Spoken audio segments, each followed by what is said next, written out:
25/6/2025। बाप जिसको रचता कहा जाता है, किसका रचता? बाप है जी, कौन सी सृष्टि का? अभी बाप रचने के लिए आए हैं, कौन सी सृष्टि?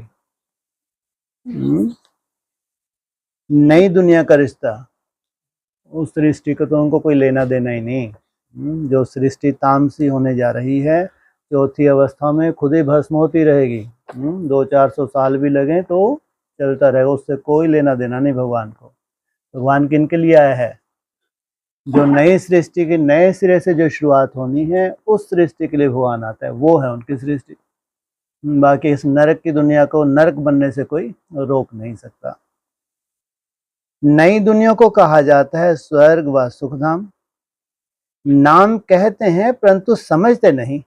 चाहे पैराडाइज भी कहा, जन्नत भी कहा, स्वर्ग, वैकुंठ सब, लेकिन श्री कृष्ण के मंदिर को भी सुखधाम कहते हैं। अब वह तो हो गया छोटा मंदिर। छोटा मंदिर, वो कितना बड़ा मंदिर? कौन सा छोटा मंदिर? वह तो हो गया छोटा मंदिर। बोलो, एक है हद का, एक है बेहद का। छोटा मंदिर कौन सा है? हैं जी? स्वर्ग छोटा है। कितने होंगे स्वर्ग में? 16,000 से होते हुए 2-3 लाख तो होंगे, 3-4 लाख भी बोला, फिर 9 लाख हो जाएंगे। वो छोटा है? छोटा है तो यहीं खड़े हो जाओ, आप यही लगे रहो। हंसने की जरूरत है? किसी को ज्यादा हंसी आई, देहमान कूट कूट के भरा, कब जाएगा ये? मौका ही मिलता है इनको, जिनके प्रति इनकी दृष्टि जैसी रहती है वहां तो बस हो जाए एक बार। ये जा रहे हैं स्वयं स्थिति में। तो श्री कृष्ण के मंदिर को भी सुखधाम कहते हैं। हाँ, क्या है? बोलो। अरे छोटा सुखधाम, बड़ा सुखधाम। हाँ, बड़ा सुखधाम कहाँ है, छोटा कहाँ है? अरे तुम्हारा शरीर क्या है, ये मंदिर नहीं है? तो पहले पहले सुखधाम की शुरुआत कहाँ से होगी? वहां जाके कोई मंदिर का निर्माण करोगे जो सुखधाम हो जाएगा? पहले पहले यही दुखधाम बना हुआ है तुम्हारा। कैसा है ये? बहुत सुखदाई है ये। दिन प्रतिदिन दुखदाई होगा, सुखदाई होगा? अगर आत्मा सुखदाई होगी, मन बुद्धि सुखदाई होगी तो क्या होगा ये? तो कल्पना मत करो, अभी देखो, अभी जो आने वाला समय है। हाँ, आत्मा तुम्हारी सुखदाई होगी, मन बुद्धि सुखदाई होगी तो अब कायदा नहीं है। ये तुम्हारी रचना है, ये दुखदाई हो जाए? बिल्कुल नहीं। तो वह तो हो गया छोटा मंदिर। श्री कृष्ण तो विश्व का मालिक था। कहाँ सतयुग छोटा है या बहुत बड़ा है? छोटा है। और वो तो क्या था? ये कचरे का जो विश्व बनने जा रहा है, तामसी दुनिया, जिस तरफ तुम देखते ही नहीं, तुम कहाँ पाँव नहीं रखते। ये पुरानी दुनिया तुम पाँव भी नहीं रहते, और तुम्हारे यहाँ पाँव दुनिया कोई तामसी जा भी नहीं सकता। जा सकता है? फायदा ही नहीं है। तो फिर विश्व का मालिक बनता है। क्या मतलब? कितने बड़े विश्व का मालिक है? अरे कौन कौन से धर्म हो गए वहां? सभी धर्म नहीं होंगे। कितने धर्म होंगे? केवल देवता धर्म ही होगा बस? कितने धर्म होंगे? सभी धर्मों की श्रेष्ठताओं में छिलका उतरेगा? नहीं उतरेगा? नहीं उतरेगा। ये देवता धर्म के कभी नहीं बनेंगे, ऐसे ही बने रहेंगे? नहीं बनेंगे। अरे देखो इनका छिलका उतारने के लिए क्या व्यवस्थाएं हैं। ये तो छोड़ेंगे, इससे शरीर ही छूट जाए, लेकिन छिलका ना छूटे। तो कितनी सुंदर व्यवस्थाएं हैं। शरीर नहीं छूट देना, छिलका जरूर उतार देंगे। चिल्लाओ, रो, कुछ भी करो, हो जाएगा। तो श्री कृष्ण विश्व का मालिक था। बेहद के मालिक को जैसे कि हद का मालिक बना दिया। कहाँ विश्व, कहाँ हद? कितनी बड़ी हद है? चाहे केवल देवता ही हो, वो भी हद है। तो पहले पहले जहां से सृष्टि की शुरुआत होती है, कहाँ से, कौन से मंदिर से, वो कितना सा मंदिर होगा वो, जहां से नई दुनिया की शुरुआत होगी, बहुत बड़ा होगा। कल भी तो बोला था। कितना बड़ा होगा वो, मम्मा के कमरे से भी छोटा कमरा है, सोचो आप। तो श्री कृष्ण के छोटे से मंदिर को सुख धाम कहते हैं, भले ही छोटा सा है, सृष्टि की शुरुआत हो रही है। वो क्या है, वो उसके मुकाबले में जितने भी हैं ऐशलम, सब दुख धाम हैं। और ऐशलम सुख धाम कब है, दुनिया में जो हाहाकार मची उसके हिसाब से ऐशलम भी क्या है, सुख धाम है। तो सुख धाम और दुख धाम की परिभाषा सबके लिए अलग अलग। ऐसे निचड़ते हुए सुख धाम में कौन गए और उनके हिसाब से बड़े से बड़ा नरक कहाँ है, ये भी परिभाषा निकलेगी। तो बुद्धि में यह नहीं आता कि वह तो विश्व का मालिक था, भारत में ही रहने वाला था। कौन है, कृष्ण कहाँ का, भारतवासी था। तुमको भी पहले कुछ पता नहीं था, तुमको तो सब कुछ पता है, बाप को तो सब कुछ पता है, वह सृष्टि के आदि मध्य अंत को जानते ही नहीं। कौन जानते हैं, वह तो जानते ही नहीं। कौन जानते हैं, अरे ऊपर बताया तो, कौन बता रहा है आके, अभी तुम बच्चे जानते हो। दुनिया में तो यह किसको भी पता नहीं है कि ब्रह्मा विष्णु शंकर कौन।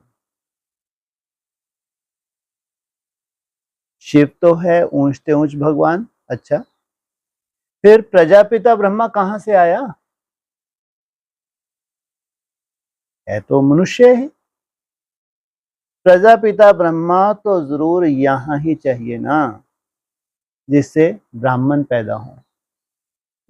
ब्राह्मण कहाँ पे हैं, मुखवंशावली है, कुखवंशावली है, कुखवंशावली कोई क्या नहीं है, वैल्यू नहीं है। ब्राह्मण कुल में जन्म लिया और संस्कार तामसी, तो इनको कहेंगे।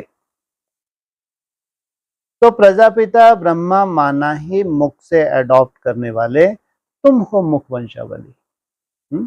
प्रजापिता के भी आधार कौन लेता है, इसलिए शिव वंशी ब्रह्मा कुमार कुमारी यहाँ हो, लेकिन आधार लिया है मुख का। अब तुम जानते हो कि कैसे ब्रह्मा को बाप ने अपना बनाकर मुख वंशावली बनाया, इनमें प्रवेश किया, फिर कहा यह हमारा बच्चा भी है। क्या, यह हमारा क्या है, बच्चा भी है। तुम जानते हो ब्रह्मा नाम कैसे पड़ा, कैसे पैदा हुआ, यह और कोई नहीं जानते। कैसे पैदा हुआ, पहले पहले किसको अडॉप्ट किया, ब्रह्मा को अडॉप्ट करते हैं, फिर तुम ब्रह्मा मुखवंशावली। सिर्फ महिमा गाते हैं कि परम पिता परमात्मा ऊंच से ऊंच है, परंतु यह कोई की बुद्धि में नहीं आता कि ऊंच से ऊंच बाप है।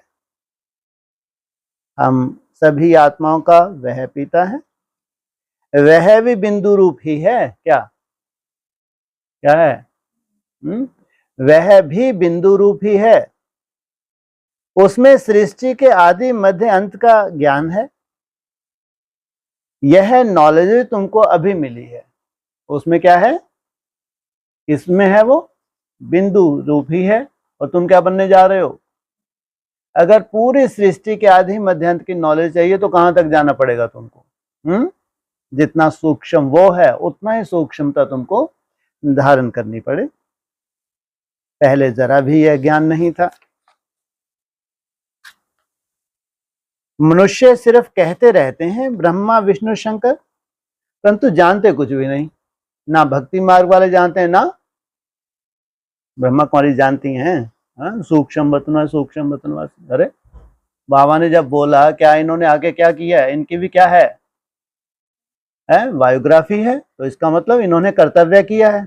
जैसा जैसा कर्तव्य किया है उस कर्तव्य के आधार से उनका शास्त्रों में क्या हो गया, गायन हो गया, परंतु जानते कुछ भी नहीं है। तो उन्हों को ही समझाना है। अभी तुम समझदार बने हो, पहले पहले कौन समझेंगे, तुम समझाओगे, पहले पहले कौन समझेंगे, हैं जी? चंद्रवंशी समझाए? कौन से चंद्रवंशी? जिनको ज्ञान से कोई लेना देना ही नहीं है, जिनकी आंखों पे ही पट्टी है, वो क्या समझेंगे? है? हाँ, और ये भी कहो ना, जिनका मनन चिंतन है वही समझेंगे ना। मनन चिंतन कहाँ है? एडवांस में है मनन चिंतन, उनके लिए है पूरी ये बातें समझने के लिए। जानते हो कि बाप ज्ञान का सागर है, जो हमको ज्ञान सुनाते हैं, पढ़ाते हैं। यह राजयोग है ही सतयुग नई दुनिया के लिए, तो जरूर पुरानी दुनिया का विनाश होना चाहिए। कौन सी पुरानी दुनिया? इसलिए तुम्हारी अपनी ही दुनिया है, वहां दुनिया का क्या हो जाएगा? निर्माण, और ब्राह्मणों की पूरी दुनिया का विनाश, और वो उसका प्रभाव 800 करोड़ के ऊपर जाएगा, लेकिन वो नरक बनेगा। क्या होगा? क्योंकि तुम हो रचयिता, सब ब्राह्मण क्या हैं? रचयिता हैं। रचयिता जैसे उत्थान को होगी, तो उत्थान उनका कैसा हो जाएगा? कहां पहुंच जाएंगे? धीरे धीरे। तुम भी पहले उत्थान होते तो पहले कहां जाते हो? सीधा स्वर्ग में चले जाओगे? हैं? पहले परम धाम। किसी की भी गति के बिना सदगति नहीं हो सकती।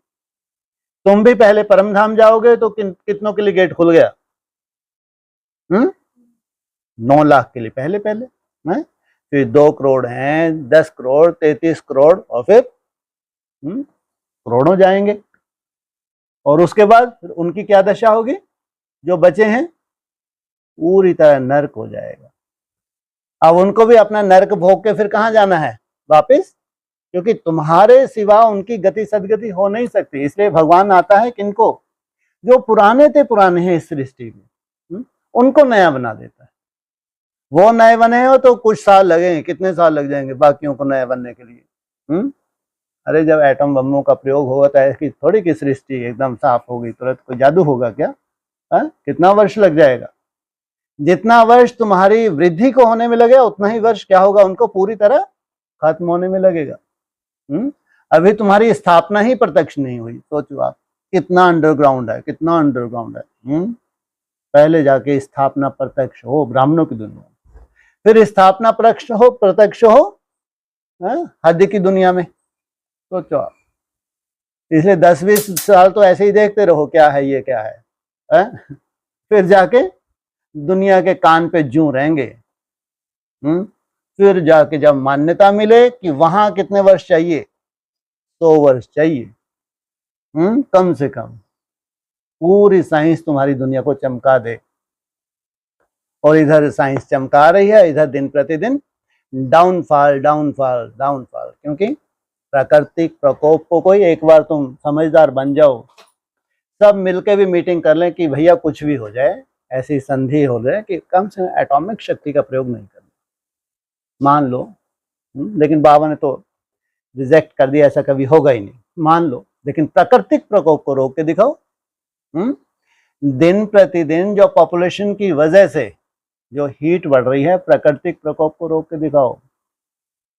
उसको तो बैलेंस करना ही है। ड्रामा ही बना हुआ है, इसके लिए कोई कुछ कर नहीं सकता। इसलिए छोटा सा निर्माण हो गया, समझो स्थापना हो गई, और उसके साथ ब्राह्मणों का कैसे उत्थान हुआ? परम धाम जाके। और ये ब्राह्मणों का उत्थान हुआ, पूरी दुनिया को नंबरवार कहां जाना है? सूक्ष्म वतन में धर्मराजपुरी में होते हुए परम धाम जाना है। और जो रह गए उनको लंबा समय भोगना है। ये वार के बाद कोई इनका ऐसे नहीं कि सबकी कोई लॉटरी लगने जा रही है। तो यह राजयोग है ही सतयुग नई दुनिया के लिए, तो जरूर पुरानी दुनिया का विनाश होगा। प्रजा योग नहीं है, क्या है ये? प्रजा योग उनको जरूरत नहीं है। उनको तो मैसेज मिल गया, रेगुलर स्टूडेंट बने, थोड़ी बहुत धारणाएं हों, जितनी भी हुई सफिशिएंट है। प्रजा के लिए नहीं कोई ज्यादा ट्रेनिंग की जरूरत, कि मन बुद्धि की ट्रेनिंग हो, वो ट्रेनिंग इनकी जन्म जन्मांतर चले, कोई जरूरत नहीं। हाँ, बस थोड़ा बहुत नंबरवार प्योरिटी को धारण करते हैं, धारणाएं करते हैं, तो कहाँ आ जाएंगे? सत्य में आ जाए। ये ढेर के ढेर हैं, लेकिन राजयोगी नहीं के बराबर। तो उसके लिए यह महाभारत लड़ाई है। किसके लिए? भगवान आया है तुम्हारे लिए क्या रचने के लिए? उसमें इसकी महाभारत लड़ाई की नोंद ही है। कहां से शुरुआत होती है महाभारत लड़ाई? किससे है कनेक्शन? भारत से है। भारत से शुरुआत होगी तो पूरे विश्व में क्या करेगी? लपेटे में लेगी। इसलिए उनको प्रेरणा होगी चारों तरफ, क्या करें? भारत में आग लगाएं। भारत की ग्रोथ नहीं देख सकते, इसलिए ऐसी प्लानिंग करते हैं। उसके साथ साथ भगवान क्या करेगा? भारत तो सुरक्षित हो जाएगा, लेकिन सब लपेटे में आ जाएंगे। तो आधा कल्प से लेकर तुम भक्ति मार्ग के शास्त्र पढ़ते आए हो। अब तो बाप से डायरेक्ट सुनते हो। बाप कोई शास्त्र नहीं बैठकर सुनाते हैं। जप तप करना, शास्त्र आदि पढ़ना, यह सब है भक्ति मार्ग। कौन से शास्त्र हैं ब्राह्मणों की दुनिया में? है ये मुरली, ये हैं शास्त्र। जप तप क्या है? सुबह उठते हो, ये क्या है? यह है तुम्हारी तपस्या, तप। उसमें फिर तुम करते हो जप, करते हो नहीं करते? लेकिन तुम्हारा जप है अर्थ सहित। हमेशा नहीं करते। कब करते हो? हाँ, जब व्यर्थ का तूफान होता है तो तुम यूज करते हो उस व्यर्थ के तूफान को रोकने के लिए। लेकिन इससे यात्रा तुम्हारी कहां तक जाना है? मन मनाभव से हाँ मध्य जीव भव। निरंतर कहाँ टिकना है? निरंतर जीवन हो जाए, अविनाशी जीवन हो जाए, नहीं तो वो भक्ति मार्ग हो जाता है। अब भक्तों को भक्ति का फल चाहिए, क्योंकि मेहनत करते ही हैं भगवान से मिलने के लिए। बड़े से बड़े भक्त कौन? सबसे जास्ती भक्ति किन्होंने की है? जितने बड़े से बड़े भक्त हैं उतने ही बड़े क्या बनते हैं? ज्ञानी, समझदार ज्ञानी, बगाड़ने वाले ज्ञानी नहीं। क्यों? कहाँ तक जाना है? कौन सी उनकी चाहना थी? क्या बोला अभी? इसलिए भक्ति करते हैं भगवान से मिलने के लिए। तो उनकी चाहना पूरी होती है नहीं होती? कितना बड़ा रहस्य है भगवान को जानना। देवी देवताओं को जानना है, कृष्ण के उपासक है, राम के उपासक है, भावनाओं का फल मिल जाता है, साक्षात्कार हो जाता है, ये कोई जानना हुआ क्या? जो भगवान सृष्टि पे एक ही बार आता है, 5000 वर्ष में एक बार आता है, उसको जानना। सोचो, निराकार को भी जाना जा सकता है क्या? कितनी बड़ी बात है। उसको जान लिया तो तुम क्या करोगे? सृष्टि के पूरे आदि मध्य अंत को, इस खेल को पूरे को ही जान लोगे। इसलिए इससे बड़ी कोई पढ़ाई हो सकती है संसार में? है? इसके सामने बड़ी बड़ी पढ़ाइयां भी फेल। जितनी भी पढ़ाइयां हैं कोई वैल्यू नहीं है। जितनी इस पढ़ाई की वैल्यू, भावना की वैल्यू नहीं है, यहाँ भक्ति मार्ग की वैल्यू नहीं है। लेकिन जो तुम कर रहे हो, जो पढ़ रहे हो, जो फॉलो कर रहे हैं, 20% टिक रहे हैं, ये है पढ़ाई। इसलिए इन पढ़ाई के मुकाबले दूसरी कोई भी पढ़ाई कभी लग ही नहीं सकती। परंतु ज्ञान से है सदगति, तो दुर्गति कैसे होती है? ज्ञान से है सदगति तो भक्ति से है। अगर भावना ही बनी रही, प्रैक्टिकल ना हुआ, तो ज्ञान और भक्ति दोनों इकट्ठे चल ना सके। तुम सोचो भावनाएं भी चलती रहें, बुद्धि में सच्चाई बैठी है, वो प्रैक्टिकल ना हो पाए, भावना के आधार से कुछ मिलेगा? मिलेगा? भावना का फल क्या मिलेगा? क्या मिलेगा?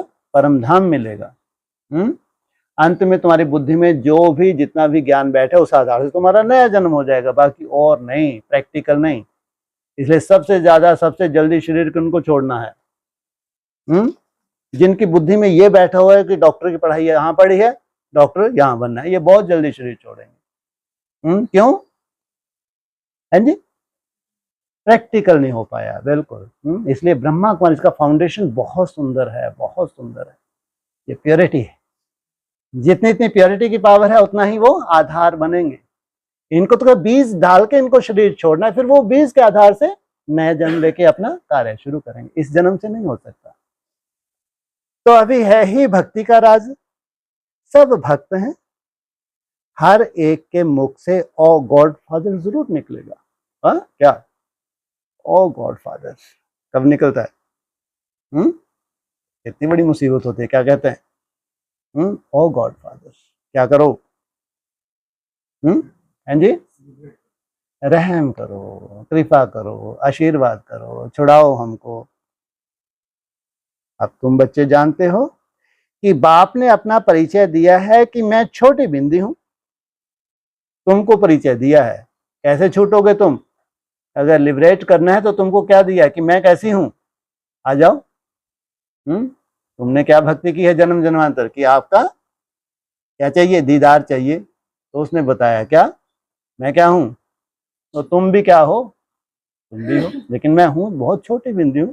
जितनी सूक्ष्मता में जितने निसंकल्प हो सकते हो, तो उतना ही तुम किसके करीब जा रहे हो? उस छोटी बिंदी के करीब जा रहे हो। मुझे ही ज्ञान का सागर कहते हैं, इतनी छोटी बिंदी हूं क्या? ज्ञान का सागर। मुझ बिंदु में ही सारा ज्ञान भरा हुआ है।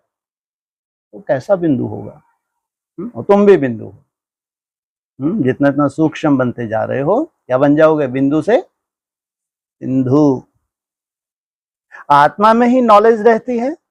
अभी तुम बच्चे समझते हो कि उनको परम पिता परमात्मा कहा जाता है। उनको परम पिता, पूरे विश्व की आत्माओं का पिता। परमात्मा माना आत्माएं जितनी भी पुरुषार्थ हैं उनमें क्या हो गया? परम बना दिया। वह है सुप्रीम सोल, अर्थात सबसे ऊंच से ऊंच पतित पावन बाप ही सुप्रीम है ना। मनुष्य हे भगवान कहेंगे तो शिवलिंग ही याद पड़ेगा। ये शूटिंग कब हो गई? मनुष्य क्या कहेंगे? हे भगवान कहेंगे तो क्या? शिवलिंग याद आएगा। ऐसा कौन सी शूटिंग कब हो जाती है? सबकी बुद्धि में वो शिवलिंग का परिचय बैठेगा। वो अव्यक्त ज्योतिर्लिंगम सबकी बुद्धि में बैठेगा। तो शरीर छोड़ेंगे तो लास्ट में क्या होगा? शिवलिंग ही बुद्धि में होगा। वह भी यथार्थ रीति से नहीं। यथार्थ रीति और अयथार्थ रीति माना पोस्टर। ये क्या है? शिवलिंग का परिचय माना पोस्टर। और यथार्थ रीति क्या है? वो तुम्हारे सन्मुख हो जाए। एक जैसे की आदत पड़ गई है कि भगवान को याद करना है, भगवान ही सुख दुख देता है। अभी तुम बच्चे ऐसे नहीं कहेंगे। तुम जानते हो कि बाप तो सुखदाता है, दुखदाता नहीं है। तो दुख कहां से आ गए? जितना जितना देहाभिमान बढ़ता गया उतना क्या हो गया? किसका आवाहन कर लिया? दुखों का आवाहन हो गया। सतयुग में सुखधाम था, वहां दुख का नाम ही नहीं था। कलयुग में है ही दुख, यहां सुख का नाम नहीं। जो अपने को सुख दिखता है, कब वो दुख में कन्वर्ट हो जाए कुछ नहीं मालूम। दिखता है, हमको साधन चाहिए, सुविधा चाहिए, वो मिलते जाते हैं तो ऐसा लगता है जैसे सुख बढ़ता जा रहा है। महल बन गया, सुख बढ़ गया। महल में सुविधाएं होगी तो सुख बढ़ गया। उनको लगता है यही सुख है। तो उसमें कब वो दुख की नूंद हो जाए, क्या परिस्थिति बन जाए, क्योंकि समय कैसा है? तामसी, अति तामसी। लास्ट समय है, इसलिए अब वो सुख भोगने का समय। आप सोचो जो ऊपर से उतरी आत्माएं हैं, जिनको लगता है ये तो जैसे सुख में है, तो कितनी तामसी आत्माएं होंगी सोचो। या कितने तामसी वो ब्राह्मण है जिनको लगता है कि ये तो जैसे स्वर्ग में है। मान लो कोई कहता है अरबपति है, खरबपति है, ये तो स्वर्ग में। ये सबसे जास्ती तामसी आत्माएं हैं। कौन? ब्राह्मणों की दुनिया में, जिनको उनका स्वर्ग भासता हो। तो सोचो कितनी कनिष्ठ आत्मा, इनकी क्या आगे चल के क्या गति होगी। ब्राह्मण बनने के बाद अगर इनको लगे कि बहुत अरब खरबपति हैं भाई, विदेश में तो क्या लगा पड़ा है? स्वर्ग लगा पड़ा है। तो ये कितनी तामसिकता की निशानी है। तो सोचो इनकी गति कितनी कनिष्ठ होने वाली है। और तुम्हारा नशा कैसा है? तुम हो प्रैक्टिकल। तुम्हारा होगा प्रैक्टिकल। ये तो इसलिए कहा ये पढ़ाई है। जितनी तुम पढ़ाई पढ़ रहे हो उतना ही तुमको नशा होने वाला है, भावना के आधार से नहीं। तो वहां तो दुख ही दुख है, यहां सुख का नाम ही नहीं है। ऊंच से ऊंच भगवान, वह है सर्व आत्माओं का बाप। यह किसको पता नहीं है कि आत्माओं का बाप भी है? कहते भी हैं हम सब ब्रदर्स हैं, किसी को नहीं पता क्या आत्माओं का जन्मदाता भी है कोई? आत्माओं का बाप भी है। क्या मतलब हुआ? आत्मा तो पूरी दुनिया है ही। तो जो पहले पहले आत्मिक स्मृति जाते हैं तो वो क्या कहलाते हैं? और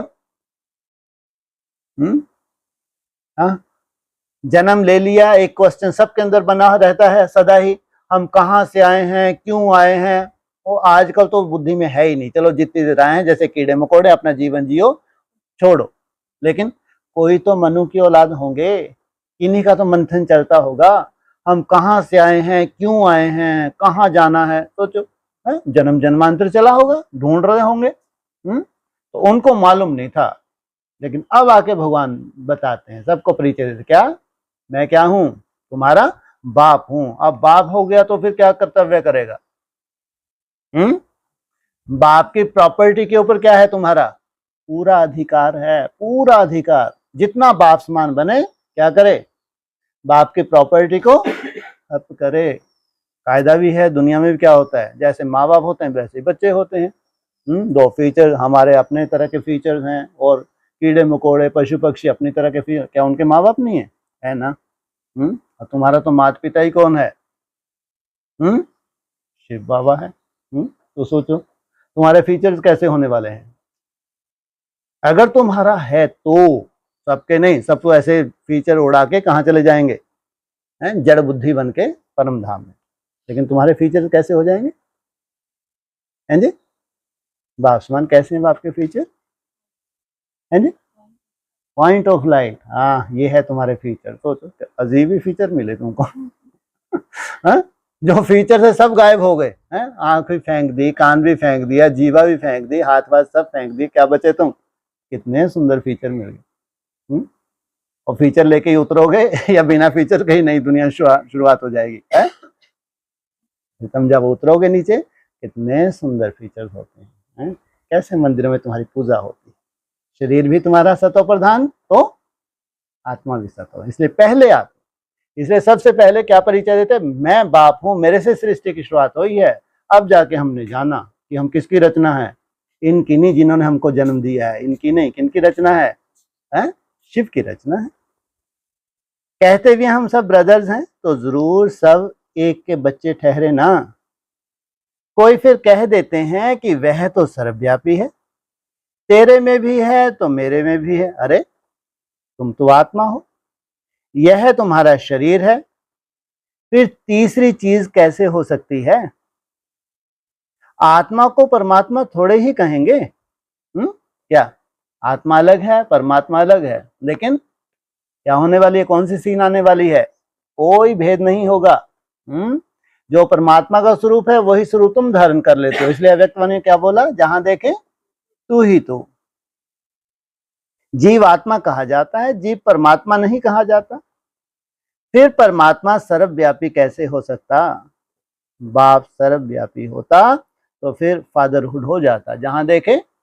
लेकिन वो क्या है? केवल भावनाएं हैं, हकीकत नहीं। फादर को फादर से थोड़े ही वर्षा मिलेगा, बाप से तो बच्चा ही वर्षा लेता है, सब फादर कैसे हो सकते? इतनी छोटी सी बात भी कोई की समझ में नहीं आती। तब बाप कहते हैं, बच्चे हमने आज से 5,000 वर्ष पहले तुमको कितना समझदार बनाया था। तब हमने 5,000 वर्ष पहले, कितने हैं ये हम? परमपिता और परम आत्मा। तुम एवर हेल्दी वेल्दी समझदार थे। इससे जास्ती समझदार कोई हो नहीं सकता। तुम्हारे से जास्ती समझदार, जितने तुम समझदार हो उतने कहां पहुंच जाते हो। कैसा जीवन बना है तुम्हारा? Healthy wealthy. और जहां हेल्थ वेल्थ है वहां कहां तक चलेगी तुम्हारी हैप्पीनेस? 2,500 वर्ष तक तो 9 लाख की भी चलती है। सोचो ये भी कितना बड़ा वर्ष है। तुमको अभी जो समझ मिलती है यह फिर वहां नहीं होगी।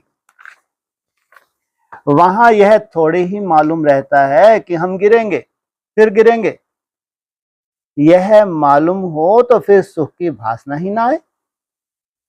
यह ज्ञान फिर प्राय लोप हो जाता है। ऐसा नहीं एकदम क्या होगा, प्राय लोप हो जाएगा। कैसे प्राय लोप हो जाएगा? हाँ जी, प्राय लोप हो जाएगा। हाँ, तुमने ज्यादा अपनी पीढ़ी को बताया, ऐसे भगवान आए थे, अरे हमने तो ऐसा संसार देखा है, फिर हम लोग ने ऐसे ऐसे तपस्या की, तो फिर अगली पीढ़ी को, अरे तुम्हारे दादाजी थे ऐसे ऐसे उन्होंने तपस्या की, तो ऐसे ऐसे कहानियां सुनाई उन्होंने अगली पीढ़ी को धीरे धीरे क्या हो गया, प्राय लोप हो गया। यह ड्रामा का ज्ञान सिर्फ अभी तुम्हारी बुद्धि में है, ब्राह्मण ही अधिकारी रहते हैं। तुम्हारी बुद्धि में है कि अब हम ब्राह्मण वर्ण के हैं, ब्राह्मणों को ही बाप ज्ञान सुनाते हैं, ब्राह्मण फिर सबको सुनाते हैं। गायन भी है कि भगवान ने आकर स्वर्ग की स्थापना की थी तो राजयोग सिखाया था, इसलिए वैसे भी सबसे ऊंचा माना जाता है राजयोग। जितने भी योगों हैं उनका, योगों का राजा बोला जाता है। देखो श्री कृष्ण जयंती मनाते हैं, समझते हैं कि श्री कृष्ण बैकुंठ का मालिक था, परंतु वह विश्व का मालिक था, यह बुद्धि में नहीं आता। जब उनका राज था तो और कोई भी धर्म नहीं था। क्या समझते हैं वो, कृष्ण क्या था, बैकुंठ का मालिक था। और बैकुंठ है, कितना बड़ा रूप है, कितना छोटा बताया, एक गांव, और तुम क्या बनते हो, विश्व के मालिक बनते हो। ना वहां तो ये भी बोला है 50-60 गांव होंगे और तुम पूरे विश्व के मालिक बनते हो। तो परंतु वह तो विश्व का मालिक था, यह बुद्धि में नहीं आता। जब उनका राज था तो और कोई धर्म नहीं था, उनका ही सारे विश्व पर राज था और जमुना के किनारे था। क्या उनका राज पूरे विश्व पे था, और जब विश्व पे राज था उस वक्त कनिष्ठ ब्राह्मण भी थे तो उत्तम ब्राह्मण भी थे। कहां से शुरुआत हुई थी, जमुना कहां बह रही है, दिल्ली में। तो हद में भी होगा, नहीं होगा, हद में भी होगा। तो जितना भी कनिष्ठ ब्राह्मण हो, उत्तम ब्राह्मण हो, वो क्या उस रजाई को स्वीकार करेंगे, और वहां तो साक्षात्कार भी हो जाएंगे। दास दासियां प्रजा किस कैटेगरी की आत्मा है, सब कनिष्ठ उत्तम सब क्लियर हो जाएगा। अगर 4 कैटेगरी के क्या है प्रजा है तो वो भी क्लियर होंगी, प्रिंस प्रिंसेस है तो वो भी क्लियर होंगे, राजा महाराजा है तो वो भी, पूरी राजधानी का साक्षात्कार कहाँ होगा, इसके कंठे पे बताया, यमुना के कंठे पे। अब तुमको यह कौन समझा रहे हैं, भगवान वाच। बाकी वह जो भी वेद शास्त्र आदि सुनाते वह है भक्ति मार्ग के। यहां तो खुद भगवान तुमको सुना रहे हैं। अब भी तुम समझते हो हम पुरुषोत्तम बन रहे हैं। क्या बन रहे हैं, यमुना के कंठे पे भी श्वास ले सकते हैं जाके आप, है? आगे चल के श्वास वो भी दूषित हो जाएगी या बढ़िया होगी, है? क्या दूषित होगी तो वो भी ब्राह्मणों की सजा है, रहना। और वहां क्या होगा, यमुना के कंठे पे स्वर्ग होगा। तुमको यदा कदी जाना या वहीं बैठे रहोगे, है? वहीं नरक में ही बैठे रहोगे। जहां श्वास भी नहीं ले रहे हैं, ऐसे आश्रम वहां बने हैं, तो यदा कदी कभी जाओगे या सदा ही वहीं बैठे रहोगे, है? कभी कभी जाओगे। कहाँ बैठे रहोगे, हाँ बैकुंठ ही अच्छा लगता है ना। तो उन्होंने कहा बैकुंठ का मालिक, फिर क्या कहा, विश्व का मालिक है। तुमको ही यह बुद्धि में है कि हम शांति धाम के रहने वाले हैं, फिर आकर 21 जन्म की प्रारब्ध भोगेंगे। तुम बच्चों को अंदर में खुशी से गदगद होना चाहिए कि बेहद का बाबा शिव बाबा हमको पढ़ा रहे हैं। वह ज्ञान का सागर है, सृष्टि के आदि मध्य अंत को जानता है। ऐसा बाबा हमारे लिए आए हैं तो खुशी में गदगद होने चाहिए। ऐसा बाबा हमारे लिए आए हैं। सोचो, कहाँ 800 करोड़ आत्माएं हैं, कहाँ लाखों ब्राह्मण, लंगड़े लूले कैसे कैसे ब्राह्मण हैं, और इनके लिए आए, हमारे लिए आए। तो खुशी में गुदगुदी होती है किसी को, कहाँ होती है, हाँ भ्रुकुटी में। आप देखना, फील करना आगे चल के ऐसे ऐसे ऐसे ऐसे होगा। आत्मा जैसे कि क्या होगी, गुदगुदी महसूस करेगी। तो बाबा को कहते हैं, बाबा हमने आपको अपना वारिस बनाया है। बाप बच्चों को वारी जाते हैं, अच्छा ठीक है, तुमने क्या बनाया है, वारिस, तो फिर बाप बच्चों पर बलिहार जाते हैं।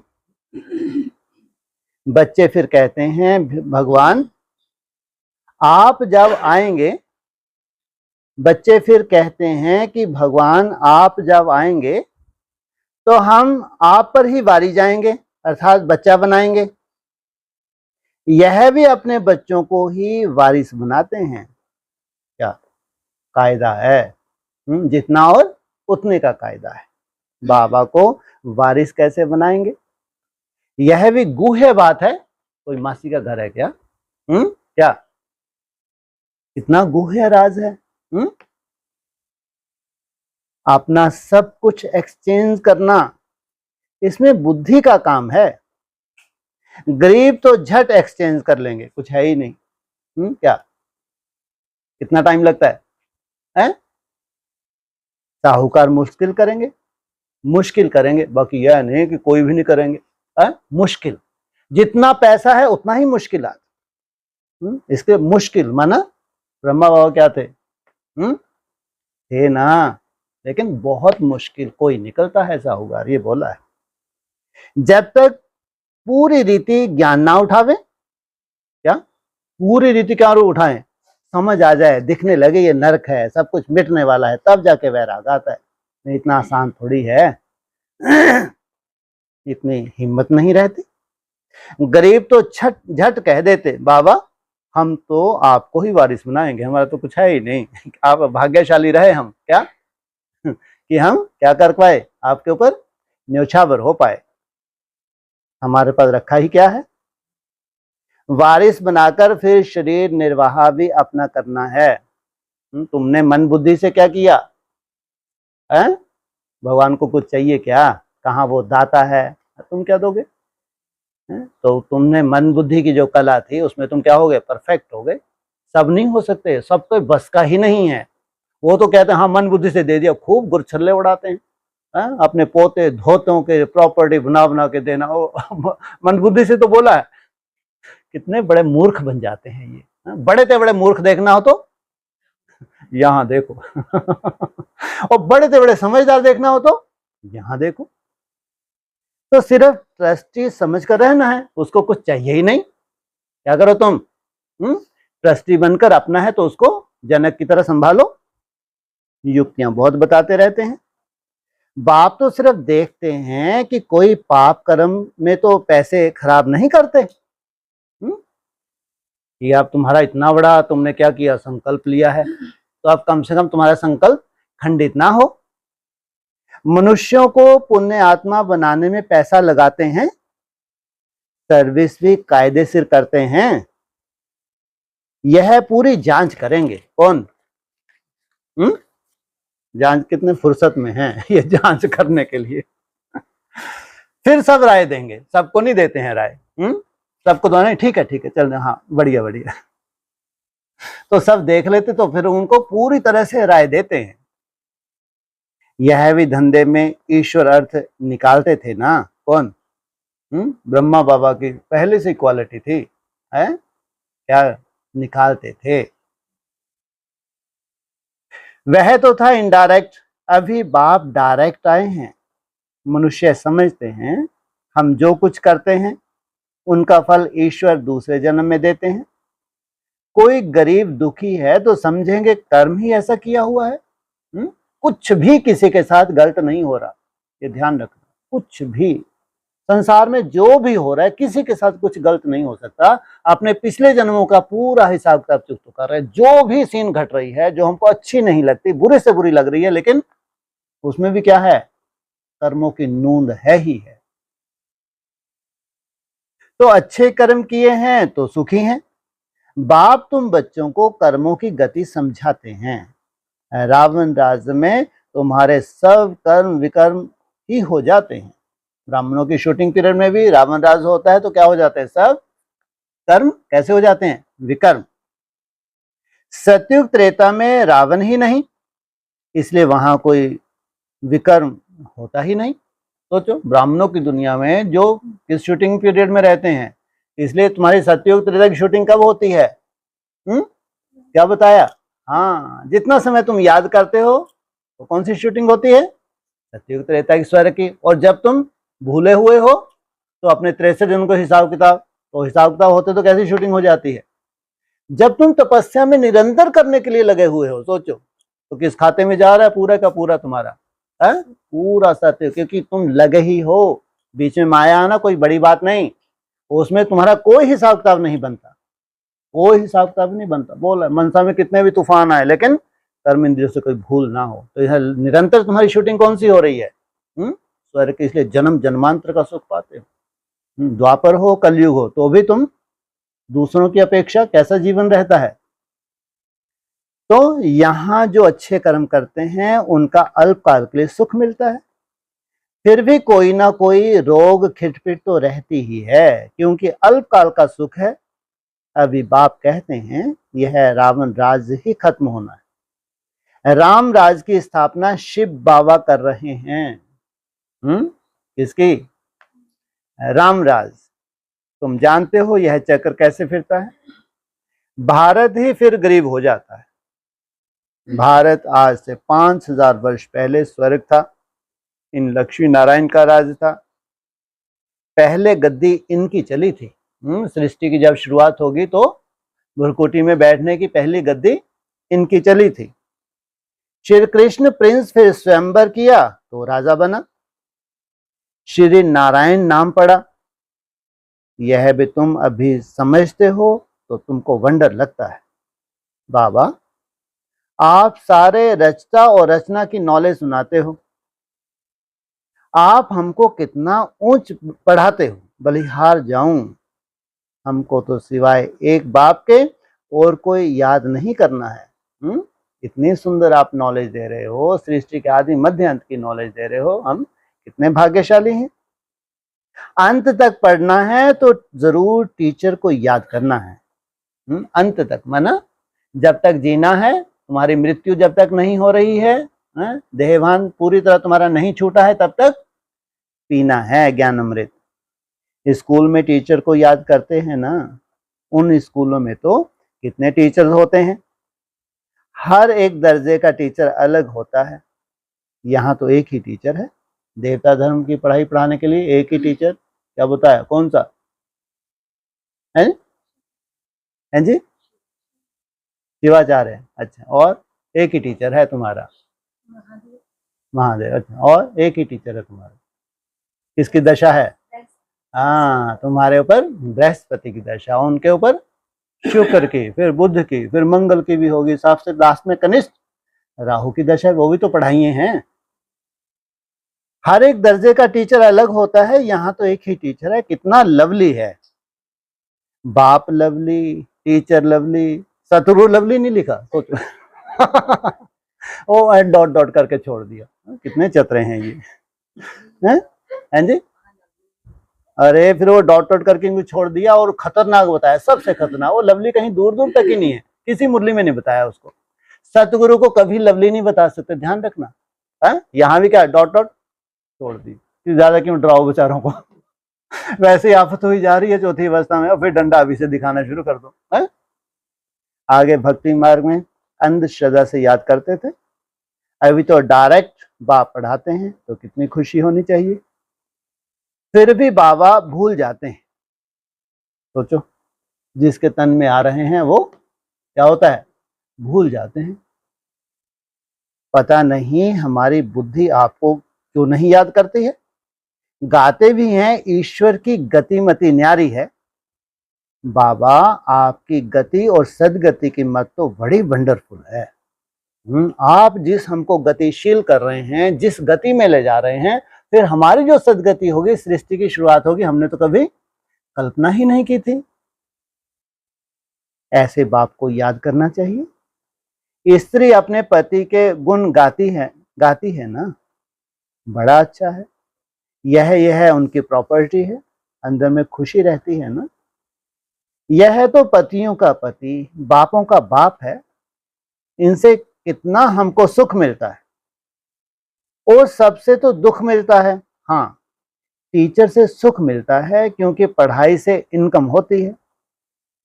गुरु हमेशा किया जाता है वानप्रस्थ में। कब कायदा है, कब किया जाता है, इसलिए होता है गुरु हाँ, सदगति के लिए, आखिरी समय के लिए, माना मृत्यु सामने खड़ी है, अब मिला है। तो वानप्रस्थी होते वहां कोई सुख की बात है क्या, लवली पने की बात है क्या, है? लवली तो सब पीछे छूट गया है। लवली कहाँ तक छूट गया, बाप था तो बच्चे बहुत लवली थे, टीचर था तो पढ़ा पढ़ा के कहां से कहां बना दिया। अब तुम्हारी टांगे काम नहीं कर रही, अब कौन मिला, अब विनाश सामने, अब काहे का लवली लुवली हो गया सब लवली पना। तो अब तो ले ही जाना है, क्या बोलते हैं, ले ही, तुम जाना चाहो ना जाना चाहो, बट है कितना बड़ा शब्द है, ले ही जाऊंगा, क्योंकि बाप को तुमने अपना जो मानना है, कुछ ना कुछ पढ़ाई जो तुमने पढ़ ली, ये बहुत बड़ी खता कर ली और फिर सबसे बड़ी खता, नहीं मैं तो राजयोगी बनूंगी, 10-15 सेकंड भी बार बार टिकूंगी मैं। सोचो, अरे भी शांति रखो, बाप करेगा नहीं करेगा कर्तव्य, जो 10-15 सेकंड भी बार बार कोशिश कर रहे हैं तो फिर क्या करेगा, है फांसी पे आज नहीं तो कल क्या करेगा, चढ़ा ही देगा। तो गुरु हमेशा किया जाता है वानप्रस्थ में। बाप भी कहते हैं मैं वानप्रस्थ में आया हूं, यह भी वानप्रस्थी मैं भी वानप्रस्थी, वाह क्या, यह भी वानप्रस्थी और मैं भी वानप्रस्थी, दोनों वानप्रस्थी, क्या क्या गति है दोनों की। ये हद का वानप्रस्थी, मैं बेहद का वानप्रस्थी, मैं बेहद का वानप्रस्थी कैसा है, वानप्रस्थी, वाणी में मेरा कोई रोल ही नहीं, वाणी में आने का मेरा कोई रोल ही नहीं है, कहां रहता हूं सदा, साइलेंस। यह सब मेरे बच्चे वानप्रस्थी हैं, यह सब मेरे बच्चे, कहां जा रहे हो तुम, साइलेंस में जा रहे हो, यह सब मेरे बच्चे, चाहे छोटा है चाहे बड़ा है, ऐसा नहीं 60 वर्ष के बाद वानप्रस्थी, सब मेरे बच्चे क्या हैं, क्योंकि साइलेंस में जा रहे हैं तो क्या है सब वानप्रस्थी।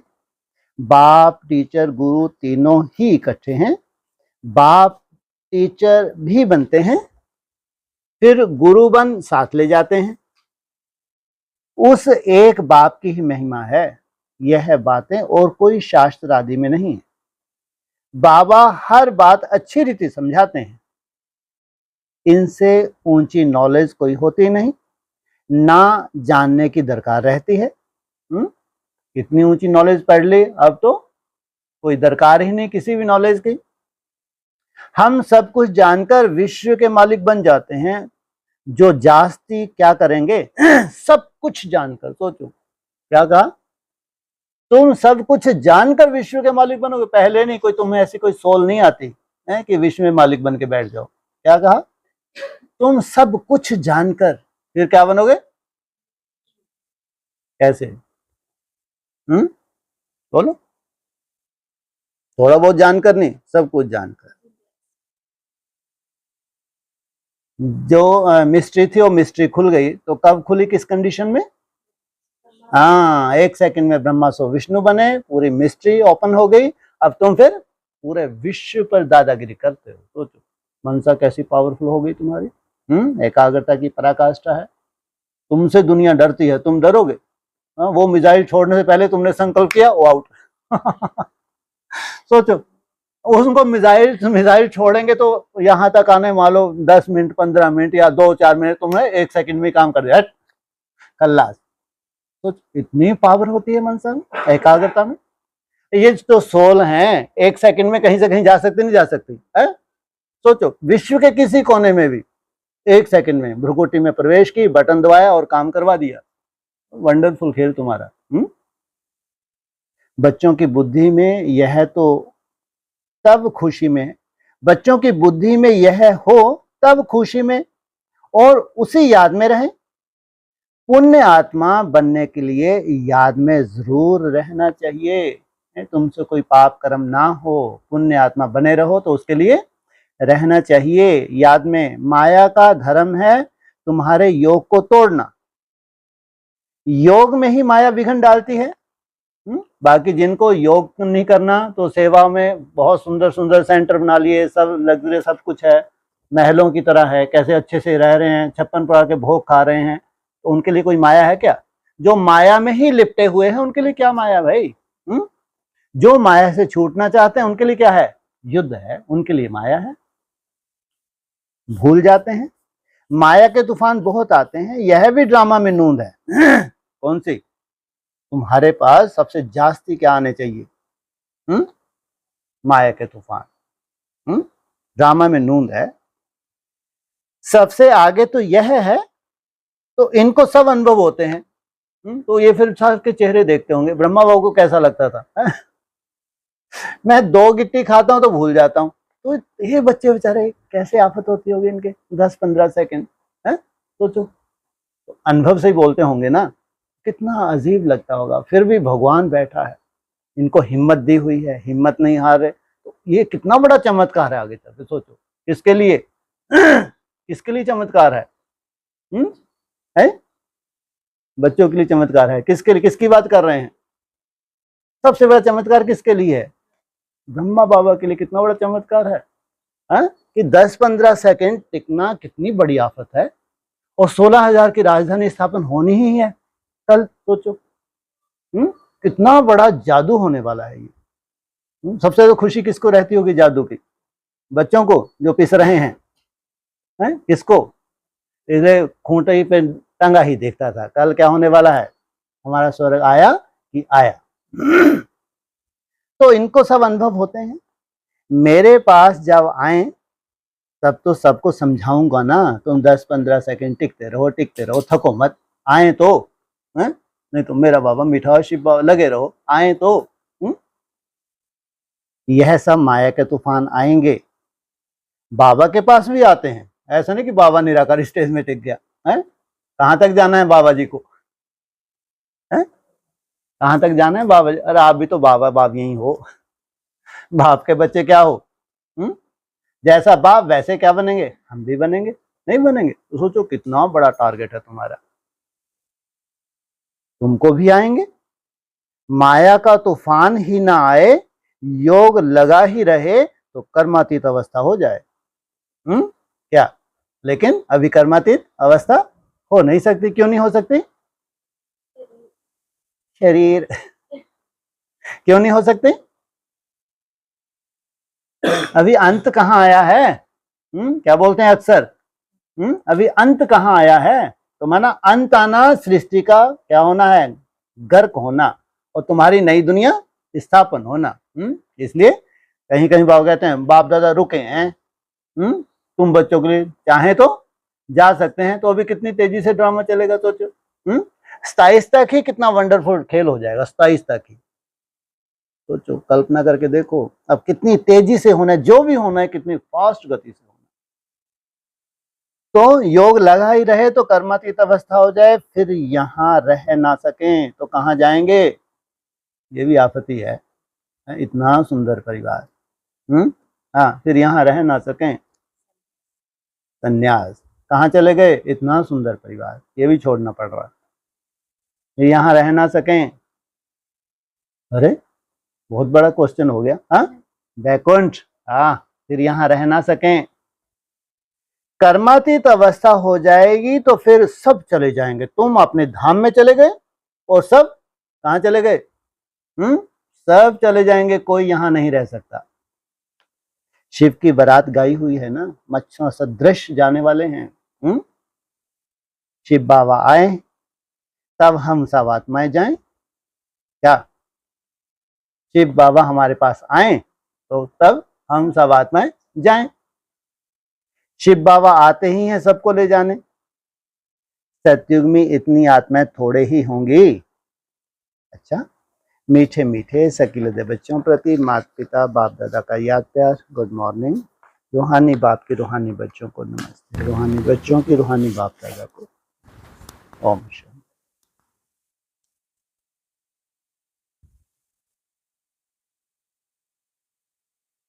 हाँ जी, अभी ऐसे बोला ना कि जब बैकुंठ में ट्रांसफर हो जाएंगे और फिर उसके बाद गुप्त रूप से ही कारोबार चलता रहेगा। बिल्कुल, ब्राह्मणों की दुनिया में भी बहुत टाइम है अभी। ठीक है, सामने आए, तो इसलिए बोला पूरा प्राकृतिक रूप से होगा, कोई जादू नहीं होगा। बाबा ने कहा मैं चाहूं तो क्या कर सकता हूं? कल का था ना, 1 सेकंड में क्या नहीं कर सकता? मैं चाहूं तो 1 सेकंड में क्या नहीं कर सकता? लेकिन कोई इंटरफेयर नहीं करते। प्राकृतिक रूप से होगा, जो भी होगा तो उसमें टाइम लगता है।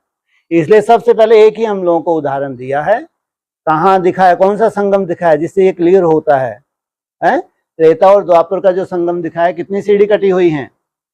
हाँ, तो धीरे धीरे त्रेता जा रहा है और द्वापर युग भी सतो प्रधान से धीरे धीरे हाँ चेंज हो रहा है। ऐसा नहीं तो कम से कम कितना समय लगता है? 200-300 वर्ष तो कम से कम लगते ही हैं। तो वो जो प्रोसेस है वो यहाँ भी होगा। ऐसा नहीं कि पूरी तरह एक साथ सृष्टि खत्म हो जाए। हाँ, बड़े तेवड़ा नरक बन जाएगी, फिर ये नरक बड़े तेवड़ा, और वहां स्वर्ग में वृद्धि और यहाँ नरक में दिन प्रतिदिन विस्फोट। ये नरक खत्म होता जाएगा, उधर नई सृष्टि वृद्धि को पाती जाएगी। हाँ जी। और फिर जब दुनिया में भी प्रत्यक्षता होगी, हाँ जी, तो उसमें भी बहुत टाइम लगेगा। अपने को क्या लेना, कितना टाइम लगेगा? अपनी घोड़ तो नशा चढ़े। प्रत्यक्षता वाले जितने भूत घुस रहे हैं वो तो सब शरीर छोड़ जाएंगे। क्या बन गए वो? हिरण्यकश्यप। तो तुमको तो ये चिंता ही नहीं कि तुमको कोई बहुत बड़ा प्रत्यक्ष होना है, तुम्हारी जानकारी मिले। तुमको क्या अच्छा लगता है? प्रत्यक्ष होना अच्छा लगता है या पर्दे के पीछे रहना अच्छा लगता है? बोलो। पर्दे के पीछे। आदि में भी तुम पर्दे के अंदर ही रहे। ब्रह्मा बाबा की इच्छा थी संदेश पूरे विश्व में फैले, तो उन्होंने फील्ड पे भेजा, लेकिन तुम तो कभी जा ही नहीं सकते, तुम्हारी फितरत में ही नहीं है। आदि में भी अंदर तो अंत में भी। हाँ, वो ड्रामा ही ऐसा बन जाता है, वो बात अलग। बाप तुमको गुप्त रहने नहीं देते, वो बात अलग। ऐसी क्या ड्रामेबाजी है, ऐसी क्या साक्षात्कार की लीला है, वो जाने। लेकिन प्रत्यक्षता तो होगी। पहले ब्राह्मणों की दुनिया में, ब्राह्मणों की कितनी बड़ी दुनिया है, लाखों ब्राह्मण है। हाँ, सब ब्राह्मण सच्चाई को स्वीकार करेंगे नहीं करेंगे? तो उसके बाद 52 के जो महामंडलेश्वर हैं, ये कोई ऐसे ही आसन छोड़ देंगे क्या? छोड़ देंगे? हाथ जोड़ के खड़े हो जाएंगे क्या? बिल्कुल नहीं। लेकिन फाइनल प्रत्यक्षता में बहुत टाइम लग जाता है। ऐसा नहीं कोई जाम दे हो जाएगा। हाँ, ब्राह्मणों की दुनिया में होगी। जिस दुनिया में भगवान आया था वो संसार तैयार हो गए, या तो परम धाम चले गए या फिर नई सृष्टि की प्रैक्टिस शुरुआत करने शुरू हो गई। बाकी दुनिया में प्रत्यक्षता होगी। उनको शरीर छोड़ना है तो संस्कार धारण करके जाएंगे परम धाम, और जैसे जैसे ऊपर से उनको उतरना है वैसे ही संस्कार धारण करके जा रहे हैं। जैसे जैसे उतरना है, द्वापर युग में उतरना है, कलयुग में उतरना है। जितना पीछे उतना बाद में जा रहे हैं, जितना आगे द्वापर युग में भी आदि में उतरना है तो आगे, और पीछे उतरना है तो पीछे। तो सोचो ये नरक जितना चलेगा, जितने वर्ष चलेगा, जितनी कमजोर आत्माएं वो रही हुई हैं, इसलिए उनकी भी कैटेगरी है। चाहे द्वापर युग में उतरे चाहे कलयुग में उतरे, इनकी भी कैटेगरी है कि उनको बहुत नरक भोगना है। बहुत सुख भी भोग लिया उन्होंने जितना भी समय उनको मिला, लेकिन अब हिसाब किताब उनके चुकतू होने, तो बड़े से बड़ा नरक भी बनता जाएगा, उधर बड़े से बड़ा स्वर्ग भी बनेगा। हाँ जी, ये बोला है ना कि 100 वर्ष लगेंगे साइंस को। हाँ बिल्कुल बिल्कुल। तो जब वो जानेंगे उसके बाद साइंस को क्या चाहिए? साइंस को तुम्हारी दुनिया में 100 वर्ष लगना है ना, लेकिन साइंस को क्या चाहिए काम करने के लिए? हैं जी, इनसे मिलो। साइंस को क्या चाहिए? अरे उनको धन चाहिए। जो धन दे उसके लिए काम नहीं करेंगे क्या? और तुम्हारे पास धन की कोई कमी है क्या? अरे साइंस को चाहिए धन। आज भी जितने भी साधन है बड़े बड़े उपयोग किए जा रहे, तो क्या चाहिए उनको? धन। जो धन है उनके लिए सब कुछ है। तो तुम्हारे पास धन की कोई कमी नहीं, तो दौड़े दौड़े तुम्हारी दुनिया में नहीं आएंगे क्या? तो उनको 100 वर्ष लगेंगे, सोचो, उस दुनिया को प्रैक्टिकल रूप देने के लिए। और धन की कोई कमी होगी? तुम्हारे लिए तो धरा ही है एडवांस बुकिंग। क्या है? कितना संभाल के रखा हुआ तुम्हारा धन? कहाँ? ये बैंक तो एक बम गिराएंगे, आउट। सोचो, पूरे जल के खाक हो जाएंगे नोटों के नोट। दिवाला पड़ जाए कोई बड़ी बात है क्या? और तुम्हारे कहाँ स्टोरेज है? धरती के अंदर कहाँ छुपा हुआ है, किस किस रूप से खजाना छुपा है, और तुम निकाल लेते हो। कोई कमी रहती है तुम्हारे पास? कमी तब तक थी, कब तक? कब तक कमी है? जी, हाँ, जब तक तुम्हारा तीसरा नेत्र नहीं खुला है तब तक। इसलिए तुम कभी उस तरफ ध्यान ही नहीं देते। एक ही धुन तुमको सवार रहती है, क्या? बस बाप समान बनना है, बाप समान बनना है। इसलिए तुम्हारा स्व स्थिति में ही स्वर्ग है। तुम्हारा वो स्वर्ग नहीं है कि महल बन जाएं, बड़े बड़े जहाज आ जाएं जहां कोई एक्सीडेंट नहीं होता, ये तुम्हारी बुद्धि में है ही नहीं। तुम्हारी बुद्धि में क्या है? स्वस्थिति, ये है सच्चा स्वर्ग। ये तुमको तब तक राहत नहीं मिलती जब तक तुम 100% बाप्समान न बन जाओ। तो ये तो जैसे तुमको गिफ्ट में मिल जाता है क्या, ये जितने भी खाने हैं, खजाने हैं, भरपूर हैं, ये तुमको क्या मिल गई, जबकि तुम्हारे लिए कोई वैल्यू नहीं। जो तुमने नजारा देखा है, जो तुमने अनुभूति की है, ये क्या है? कुछ भी नहीं है। लेकिन अब जो तुम्हारी वंशावली है, जो प्रजा है, उसको भी सुख चाहिए नहीं चाहिए? वो भी कुछ ना कुछ मेहनत कर कर आए हैं, नहीं कर कर आए? जो 9 लाख आत्माएं हैं तो वो भी कुछ ना कुछ मेहनत की है। कहाँ 800 करोड़ आत्माएं, कहाँ 9 लाख, है नहीं वैल्यूएबल है? तो फिर उस धन का यूज होता है। तो इसलिए वो तो जैसे सब कुछ क्या है, नूंद ही है। हर चीज होने जा रही है, उसकी केवल नूंद है बस। तुम्हारी स्वयं स्थिति में तुमको टिकने में मेहनत लग रही है, बाकी सब बना बनाया है। इसलिए कहते हैं कारोन का खजाना क्या बोलते हैं? हाँ, सोचो आप। फिर बाद में बोल देते हैं माया में छिंदर का खेल। ऐसे भर भर के गोल्ड का दिखाया स्वप्न, फिर पीछे लाइन लगाते थे अक्सर, माया में छिंदर है। माना ये तुम्हारे लिए माया में छिंदर है, अगर स्वयं स्थिति में नहीं गए, वो है सच्चा स्वर्ग। अगर दुनिया में कोई स्वर्ग है तो स्वयं स्थिति, माया में छिंदर नहीं। हाँ जी। तो जो ये 200-300 वर्ष का टाइम लगेगा, हाँ जी, पूरी तरह से निर्माण होने में, हाँ जी, हाँ, तो उसमें तो जो अभी हम पुरुषार्थ कर रहे हैं, हाँ, तो जितनी भी हमारी आयु होगी, हाँ जी, उसके बाद शरीर छोड़ के हम जन्म लेके, मतलब ये बिल्कुल तो चलता रहेगा ठीक है, और ये निर्माण होता रहेगा। निर्माण होता रहेगा। तो हमको निर्माण में थोड़ी फंसना है। आपने लिए एक महल बनाया, फिर ब्रह्मा बाबा आए, उन्होंने महल बनाया, फिर महल बनते गए। ये थोड़ी कि हमने ही ठेका उठाया है। अब वहां पॉपुलेशन इतनी है ही नहीं कि तुम 10-20 महल उनके लिए बना के रख दो पहले। अच्छा, पीछे आएंगे ना 9 लाख के बाद पीछे भी जाएंगे, उनका ही बना के रख दो। ये कोई कायदा तो है नहीं। तुम जितने हो उनको सुख सुविधाएं मिली, तुम अच्छे से रहे, और तुमने शरीर छोड़ा, फिर दूसरा आया, तो फिर कमी तो कोई है भी नहीं। तो निर्माण का कार्य चलता रहेगा, डिस्ट्रक्शन का कार्य भी। इसलिए कोई भी चमत्कार नहीं है। क्या होगा? नेचुरल रूप से होगा। कुछ भी दूर दूर तक ये तो केवल मंद बुद्धि हैं जो कल्पना करते हैं स्वर्ग की, हैं, और उस कल्पना में आज तक साकार नहीं हुई। 100 वर्ष हुए जा रहे हैं, ऐसा कुछ भी नहीं होगा। होगा सब, लेकिन उसमें टाइम लगता है। लेकिन प्रोसीजर क्या है? प्राकृतिक रूप से पीढ़ियां चलती हैं, तो पीढ़ियां चलती हैं। ऐसा तो यहाँ भी हुई है। जिस ऐसे राजधानी स्थापन की थी, किसने स्थापन की थी? वो चित्तौड़गढ़ से आकर कहाँ स्थापन कर ली? किसने? उदय सिंह ने। सोचो, कहाँ राजधानी छोड़ी, नई राजधानी स्थापन की, फिर उसको डेवलप होने में समय लगता है, पूरा जीवन ही निकल जाता है। किसी राजाओं की हिस्ट्री उठा के देखना, और कोई बड़ी बात नहीं, 30-40 वर्ष तो ऐसे ही निकल जाते हैं उनको। फिर असली सुख कौन लेते हैं? उनके बच्चे आते हैं तो बना बनाया मिल जाता है। फिर उन्होंने विस्तार किया तो उनके बच्चे आए, तो कई जगह फिर उन्होंने क्या किया, हाँ, कई जगह, कई स्टेट में उन्होंने जीत लिया, तो वहां वहां टिक गए। तो ये कहाँ से शुरुआत होगी? ये सब होगा वैसे का वैसे ही। इसलिए कह रहे हैं हिस्ट्री मस्ट रिपीट होने जा रही है। हाँ जी। और ये जो दिल्ली के लिए बोला भी, यमुना के कंठे पर, हाँ जी, ये तो चाहिए ही चाहिए। दिल्ली यमुना के, कितना भी नरक बन जाए दिल्ली, श्वास लेने के काबिल ना रहे, यमुना का पानी पीने के काबिल ना रहे, तो भी कोई तो एशलम होगा यमुना के कंठे पे। शूटिंग होनी चाहिए, नहीं होनी चाहिए? कितनी साक्षात्कार की धुन लगेगी वहां पे। जब यमुना के कंठे का ही गाना है, तो हद में भी यमुना का कंठा चाहिए। तो जरूर वहां एशलम होगा, वहां धूम मचेगी साक्षात्कार की। लेकिन तुम नहीं, ज्यादा नहीं है, तुमको तो रास ही नहीं आता। तुम कहाँ जाते हो?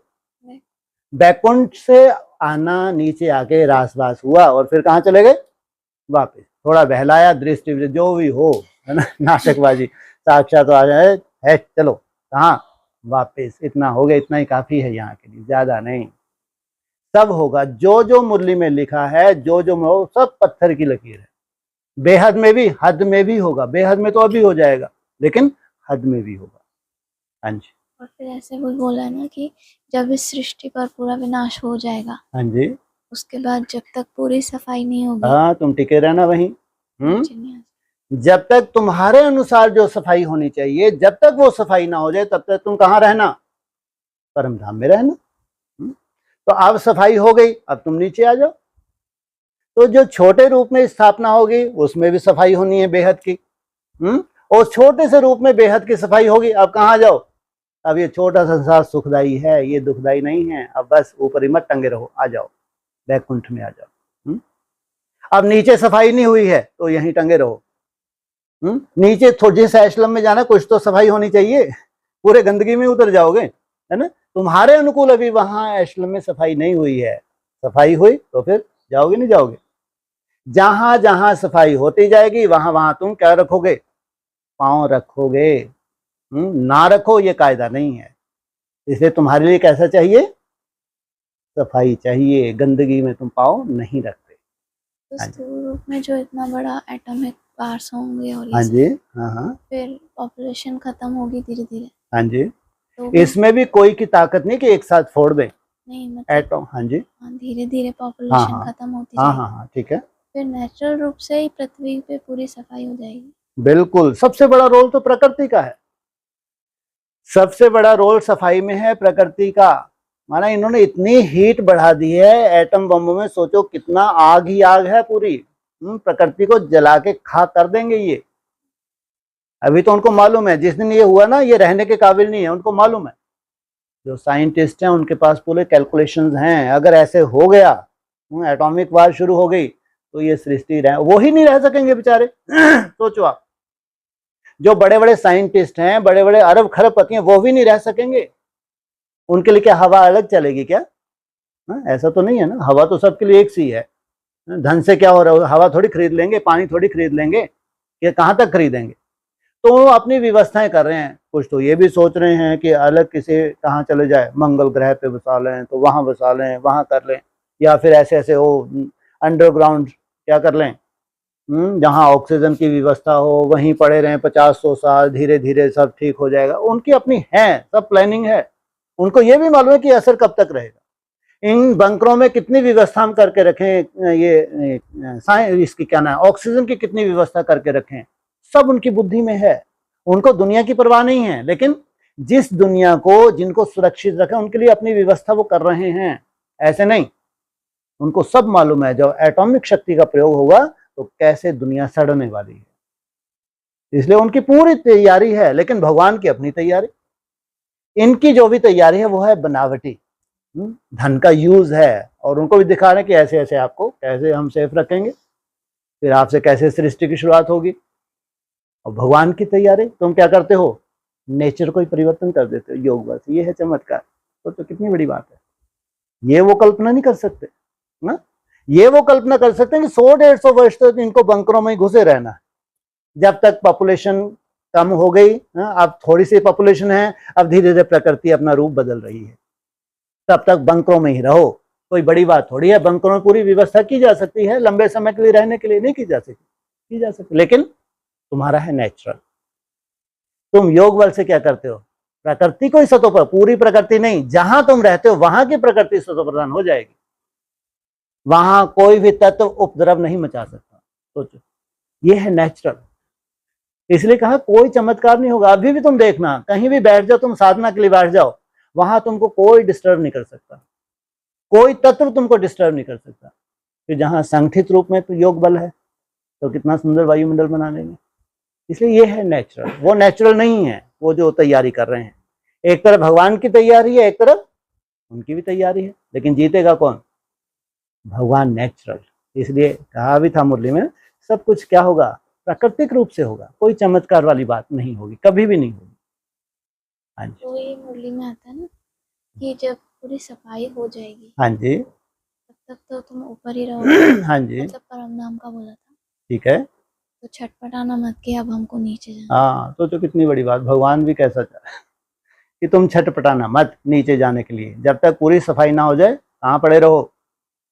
इसलिए भक्ति मार्ग में बैकुंठ को भी परम धाम कहते हैं। ध्यान रखना, शास्त्रों में है। जो शिवालय होगा उसको परम धाम भी कहेंगे, जहां तुम रह रहे हो। लेकिन पूरी वंशावली तुम्हारी कहाँ है? नीचे है, लेकिन है सुरक्षित। बिल्ली के पुंगरे क्या हैं? सुरक्षित हैं। तो तुम छटपटाओ मत, थोड़ी सफाई होने दो, फिर तुम जाना। जाने के लिए मना थोड़ी करते हैं, लेकिन सफाई, जितनी सफाई हुई है तो उन्हीं से ही जाके तुम मिलोगे, या पूरी सफाई हो गई? और कहाँ पूरी तरह सफाई हो गई? जहां तुम उतरे हो, नई सृष्टि की शुरुआत होगी। तो अगर बेहद में है तो ये क्या होगा? धीरे धीरे बढ़ता जाएगा, सफाई का कारोबार भी बढ़ता जाएगा और तुम्हारी राजधानी का कारोबार भी बढ़ता जाएगा। इसलिए एक गांव से कितने गांव हो जाएंगे? 50-60 गांव हो गए। इतने ही काफी है और ज्यादा चाहिए? 50-60 गांव में कितने समा गए? 3-4 लाख समा गए। 16,000 है, 3-4 लाख समा गए। इतने ही तो भगवान ने तुमको मुरली में इशारे दिए थे। अब तुम्हारे जो भी हो, तोते भोते जो भी होंगे, माताओं होता है नहीं, वो भी जाने चाहिए, हमारे वो भी रिश्तेदार पहुंच जाए, जो बचे होंगे उनकी व्यवस्था हो जाएगी, नहीं हो जाएगी? अरे नहीं होगी क्या? और उनको कच्चा बच्चा जबरदस्ती खिलाने, नहीं भी खा रहे तो भी तुमने शुरू कर दिया, तुम भी खाओ कच्चा, तो उनका भी हेल्थ कैसे होने लगी है? इम्प्रूव होने लगी। अब कुछ ना कुछ बाबा बाबा तो कर ही रहे हैं, नीचे नहीं कर रहे या बिल्कुल नहीं? अरे विनाश देगा, अच्छे अच्छे बाबा बाबा करेंगे, बाबा ही दिखेगा चारों तरफ। है ना, समय आने वाला बाबा ही बाबा दिखने वाला है सबको।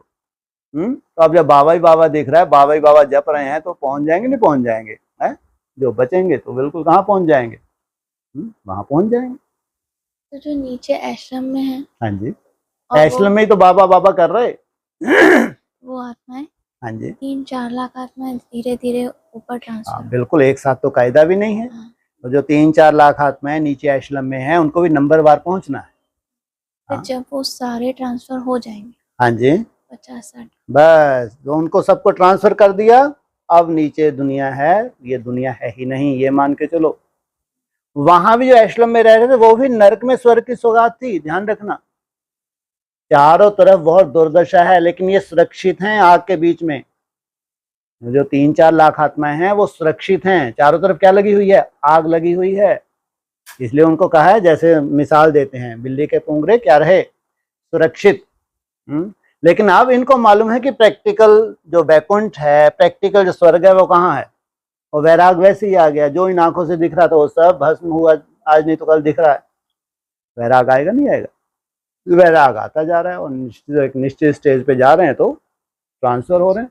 अब कोई वहाँ ट्रांसफर नहीं हुआ, कोई कमी नहीं है धन की, तो उन्होंने एक किसी गांव में जमीन खरीद ली जाके, है, मालूम है कि ये सुरक्षित है हिमालय, तो पैसा है, कोई ब्राह्मण है, मान लो ब्राह्मण के पास कोई कमी है क्या धन की? कोई बड़ा पुराना कोई ब्रह्मा कुमार हो, अरबपति हो मान लो, और उसने जाके कोई गांव के जमीन ढेर सारी खरीद ली, है, और उसने अपने कुटुंब परिवार को ले गया। क्या बीज रूप अवस्था में है क्या ये कुटुंब परिवार? है क्या? हो सकता है क्या? रह तो सकते हैं, या तुम बोले नहीं रह सकते, दादागिरी चलाओगे? रह सकते हैं, रहेंगे, रहेंगे और ट्रांसफर ही कर लेंगे, लेकिन कायदा है, जो अवस्था वहां पे है, बैकुंठ में है, नंबरवार जो वहां पहुंचे हैं, वो अवस्था की साथ में रहने की बात भी नहीं हो सकती। साथ में रहने के बाद, हाँ, वो जो संगठन है बैकुंठ का, वहां परमिशन नहीं है। आसपास आपने ले ली लैंड, वहां रह सकते हैं, सुरक्षा है। क्योंकि पहाड़ों पे तो क्या होता है, वायु कैसी होगी? नीचे की अपेक्षा। जल कैसा होगा? नीचे की अपेक्षा। जैसे अभी माउंट आबू खरीद रहे हैं, लेकिन कहाँ माउंट आबू, कहाँ जम्बूद्वीप, जमीन आसमान का अंतर है नहीं है अंतर? लेकिन तो भी जो ऊंचे स्थान जितने भी हैं, चाहे माउंट आबू हो, चाहे जितनी पहाड़ी हो, तो नीचे की अपेक्षा क्या है? हाँ, वहां शुद्धता है। लेकिन हिमालय की शुद्धता तो बिल्कुल ही अलग ही बात है। तो वहां से नई सृष्टि की शुरुआत होती है, उसी को कहा है जम्बूद्वीप, जहां से नई सृष्टि की शुरुआत होगी। ऐसे भी बोला था ना कि जो पहले से ही वहां पे रह रहे हैं, हाँ जी, उनका भी अपना भाग्य है। उनका अपना भाग, हाँ, क्यों नहीं। जो पहले से वहां रह रहे हैं, वहां जाके तुमने जन्म लिया है ना, तो जन्म लिया है, वो वहां रह रहे हैं, अभी उनको लगता है सबसे बड़े नर्क में हम रह रहे हैं। हिमालय में जितने भी गांव हैं, उनको लगता है भगवान ने हमको यहाँ जन्म क्यों दे दिया? क्यों? उनको लगता है पैसे ही सब कुछ है। जो शुद्ध वायु मिल रही है, जो उनको स्वस्थ हैं, आज भी वहां एज कैसी होती है, और स्वस्थ रहते हैं। पहाड़ी तो ऐसे चढ़ जाए क्योंकि रोज का ही काम है। तुम अच्छे स्वस्थ हो तो चढ़ाई नहीं चढ़ सकते। वो सोचो, नीचे की अपेक्षा उनके पास क्या है? लेकिन उनको लगता है बिना पैसे के क्या जीवन है। उनको तो कोई वैल्यू नहीं है वहां की, और हकीकत में भी वैल्यू नहीं है। क्यों? धन भी तो चाहिए। तुम्हारे पास हेल्थ भी है, वेल्थ भी है, फिर वहां भी जो है कोई आध्यात्मिक भी होंगे, आध्यात्मिक में अच्छे भक्त भी होंगे, अच्छे भक्त होंगे तो अच्छे अच्छे भी हैं, ऐसा थोड़ी है नहीं है। तो आधे पुण्यात्मा आधे पापात्मा, तो वहां पे लागू होगा नहीं होगा? उनका फिर क्या, उनका भी रोल रहेगा। अरे अब जिस बच्चे ने वहां जन्म लिया, तो कुछ तो ऐसे भक्ति मार के बहुत अच्छे संस्कार होंगे ना। और बच्चे ने जिसने जन्म लिया, इसको कहाँ जाना है? बीज क्या पड़ा हुआ है? सीधा बैकुंठ जाना है। तो पूरा वायुमंडल कैसे साधारण थोड़ी होंगे वो माँ बाप, वो भी पीछे से ही चले हुए होंगे कहीं ना कहीं से। इनमें बुद्धि खपाएंगे तो कहाँ तक ढूंढे, है ना। लेकिन ये तो पक्का है, जैसे आप लोग अपना ही सोचो, जिन्होंने भी आपको जन्म दिया वो साधारण तो नहीं हो सकते। भले ही वो ज्ञान में ना भी चले, अंत मते सो गति उनकी होगी ही होगी। जो ज्ञान में ना भी चले तो अंत में उनको साक्षात्कार आपका करना है। जब मृत्यु होती है ना तो साक्षात्कार होता है, तो वो बीज पड़ जाता है उनमें। सोचो, ऐसे ही जो भी जन्म लेने का, जन्म शरीर छोड़ने का जो भी प्रोसेस चल रहा है, चाहे ज्ञानी है चाहे अपने को अज्ञानी कहलाते हैं, लेकिन कुछ ना कुछ पिछले जन्मों के क्या हैं वो हिसाब किताब है, उसके बिना नहीं हो सकता। इसलिए तुम्हारा जो प्रैक्टिकल बैकुंठ होगा, उसके आसपास जितनी भी जनरेशन है, तो उनको कुछ ना कुछ तो वायुमंडल मिलेगा नहीं मिलेगा? मिलेगा, तो उनका अपना नसीब है। और तुम खुद ही थोड़ी काम धंधा करोगे। अरे भेड़ वेड़ पालते नहीं पालते पहाड़ों पे, और उनको तो बेचारों को इनकम ही नहीं है। जब तुम आए तो अरे कितनी इनकम होगा, तो नीचे भी नहीं बेचने जाना है। यही बहुत अच्छे लोग हैं, ये तो बड़े धार्मिक हैं, बहुत अच्छा योग कर रहे हैं, कपड़ा बना बना के तुम्हारे पास पहुंचा देंगे। तुम्हारे पास धन की कोई कमी नहीं है। सब तरह के बढ़िया तुमको जैविक सब्जियां ला ला के दे देंगे, तुम्हारे पास धन की कोई कमी नहीं है। उनको भी क्या मिला हुआ है? विनाश के बाद भी उनकी तो चांदी हो गई जब से तुम लोग वहां पहुंचे हैं। तुम थोड़ी बैठ के सब्जियां लगाओगे, उनकी क्या हो गई? चांदी हो गई। तो उनका भी तो अपना भाग्य है कि वहीं पे भगवान को बैकुंठ बनाना था, वहीं उन्होंने जन्म दिया हुआ है। इसलिए कहते हैं नथिंग न्यू, सब पहले से ही निश्चित। और ये जो बोला ना कि जब 3-4 लाख सारे ऊपर ट्रांसफर हो गए, तो ये हाँ। सृष्टि फिर जैसे नरक है पूरी तरह। बिल्कुल बिल्कुल, ये सृष्टि रहने के काबिल ही नहीं होगी। वो 3-4 लाख ऊपर ट्रांसफर हो गए, 50-60 गांव में हो गए ट्रांसफर, अब ये कोई काम की नहीं है। तो फिर ये जब धीरे धीरे मिटती जाएगी, हाँ जी, जितना भी टाइम लगेगा, हाँ बिल्कुल, उसके बाद जो बोला है ना कि फिर तुम नदियों के किनारे आ जाओ, बिल्कुल, थोड़ी ना रहो। हाँ बिल्कुल। लेकिन वो दुनिया नहीं देख पाएगी, ध्यान रखना। दुनिया नहीं देख पाएगी। हाँ मतलब बिल्कुल अभी बिल्कुल तो बिल्कुल। 50-60 आप सोचो पहाड़ों में जो है कैसा है मौसम, सदा ठंडा, लेकिन तुमको क्या देता है वो? वेल फिटनेस अच्छी देता है। लेकिन तुम्हारी दुनिया में क्या, ना ज्यादा ठंड होगी ना ज्यादा गर्मी होगी, तो वो कहाँ हो सकती है? नदियों के किनारे। इसलिए पहाड़ों का भी जिक्र है, जम्बू द्वीप का भी जिक्र है, लेकिन नदियों के किनारे। फिर धीरे 100-150 वर्ष में वायुमंडल चेंज हो जाएगा नहीं हो जाएगा है? हाँ, फिर पैदाइश होगी, ऐसा नहीं कि सदा के लिए बंजर हो गई है धरती, कायदा नहीं है। फिर वैसे का वैसे ही चक्कर होगा, नदियों के ऊपर तुम्हारे महल होंगे। वहां से फिर कायदे सिरे से सृष्टि शुरू होगी। अब वहां तुमको किस लिए भेजा? क्योंकि यहाँ भी कायदा नहीं है, यहाँ तुम रह ही नहीं सकते, सुरक्षित नहीं। वहाँ रिज्यूमिनेट करने, हाँ, वहाँ रिजिवनेट हो जाएंगे, तुम्हारी काया कंचन हो जाएगी, फिर तो एक प्रोसेस शुरू हो गया ना। हाँ, फिर तुम नीचे आ जाओगे जब ये पूरी कैसी हो जाएगी, शुद्ध हो जाएगी तब। तो ये जो शुद्ध होगी अपने आप ही होगी। हाँ, अरे नेचर में पूरी ताकत है, कुछ करने की जरूरत नहीं। आपको तो केवल अपने लिए शुद्ध करना है। जहां आप रह रहे हो आपको उतना ही शुद्ध करना है। तो संगठित रूप में आपने क्या किया? तामसिक प्रजा वहां सात्विक बना दी, लेकिन ये तो अब ऑटोमेटिक हो ही जाना है। पॉपुलेशन खत्म हो जाएगी। हाँ, पॉपुलेशन खत्म हो गई, अब ऑटोमेटिक हो जाना है। वो भी जहर जो आ चुका है, इसको धीरे धीरे खत्म हो जाना है। मतलब प्रकृति का अपना प्रोसेस तो है ही है। पृथ्वी को घूमने तो घूम ही रही है, सूर्य का चक्कर लगा रही तो लगा ही रही है, ग्रहों का जो बैलेंस है वो सब ऑटोमेटिक, वो उसमें कोई डिस्टर्ब नहीं कर सकता, कोई नहीं, तो सब चलता रहेगा।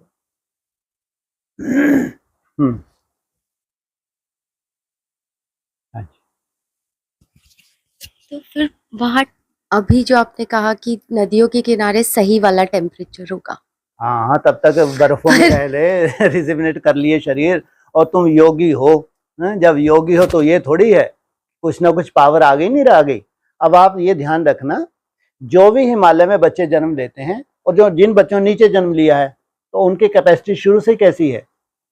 ऐसा नहीं कि वो 10-10 कोट पहन के बैठेंगे, ये कर, नेचुरल रूप से। तो नेचर को जैसी नेचर है वैसे ही वो नेचुरल रूप से ढल जाते हैं। और फिर आपने एक सुंदर वायुमंडल बनाया, तो नेचर को कितना सुंदर कर दिया आपने। और आपकी आत्मा कितनी पावरफुल होती जा रही है। आत्मा पावरफुल होती जा रही है और नेचर धीरे धीरे तुम्हारे अनुकूल होती है, तुम्हारे, क्योंकि तुमने इतनी सुंदर अपनी अवस्था बनाई। बाकी है उसमें रिजोनेट जो होना है। बिना बर्फ में दबे, चाहे बीज रूप अवस्था हो, चाहे वो शुद्ध वायुमंडल जो हिमालय का है, उसके बिना रिजोनेट नहीं हो सकते। नीचे का कायदा नहीं है। हाँ जी, ठंड तो होगी। हाँ जी, ठंड तो होगी। ठंड तो होगी। आत्मा बनने जा रहे हैं, ठंड तो होगी। तो सोचो, हमको पहली बार भी भेजा तो कितने टेम्परेचर में भेजा? 25 दिसंबर, जब से सबसे जास्ती ठंड होती है पूरे इंडिया में। सोचो हिमालय का कैसा रहता होगा। अगर आपको लगे ही ना कि हम हिमालय में हैं, लगे ही ना, तो वैसे आप व्यवस्था भी तो कर लेते हैं। ऐसा थोड़ी पूरी खिड़कियां खोल दोगे। बहुत बड़े योगी हैं, पूरी खिड़की खोल के रहेंगे हम तो। जो नेचुरल तुमको मिल रहा है उसमें तुम छटपटा नहीं रहे, है ना। तो एक नहीं तो 2 कंबल ओढ़ लिए, 3 ओढ़ लिए, रजाई ले लो, और क्या लोगे। रजाई मिल गई, और क्या चाहिए, है। हल्का सा गर्म पानी मिल गया, हल्का सा, ज्यादा नहीं। कितने भाग्यशाली हो, यहाँ तो कभी गर्म से नहाए नहीं, वहां तुमको गर्म पानी मिल रहा है। कितने तुम खुश होते हो, अरे मजा आ गया हिमालय आके। तो पूरे जीवन में कभी गर्म से नहीं नहाए हैं। इतना भगवान कोई जल्लाद थोड़ी है कि तुमको वहां रह रहे हो, नहीं ठंडे से ही मरो, नहीं तो जाओ नीचे, है। ये कायदा थोड़ी है। वहां बच्चे बेचारे बीमार ना हो जाएं कि बहुत तपस्या करनी है। तो काढ़े वाड़े भी हैं वहां पे, चिंता मत करो, सब व्यवस्थाएं हैं। जाओ तो हिम्मत तो करो, वहां सब व्यवस्था। आपको लगेगा ही नहीं हम तो आफत समझते थे हिमालय, लेकिन मालूम पड़ा हम तो वैकुंठ आ गए। सब व्यवस्थाएं मिलेंगी। हाँ जी।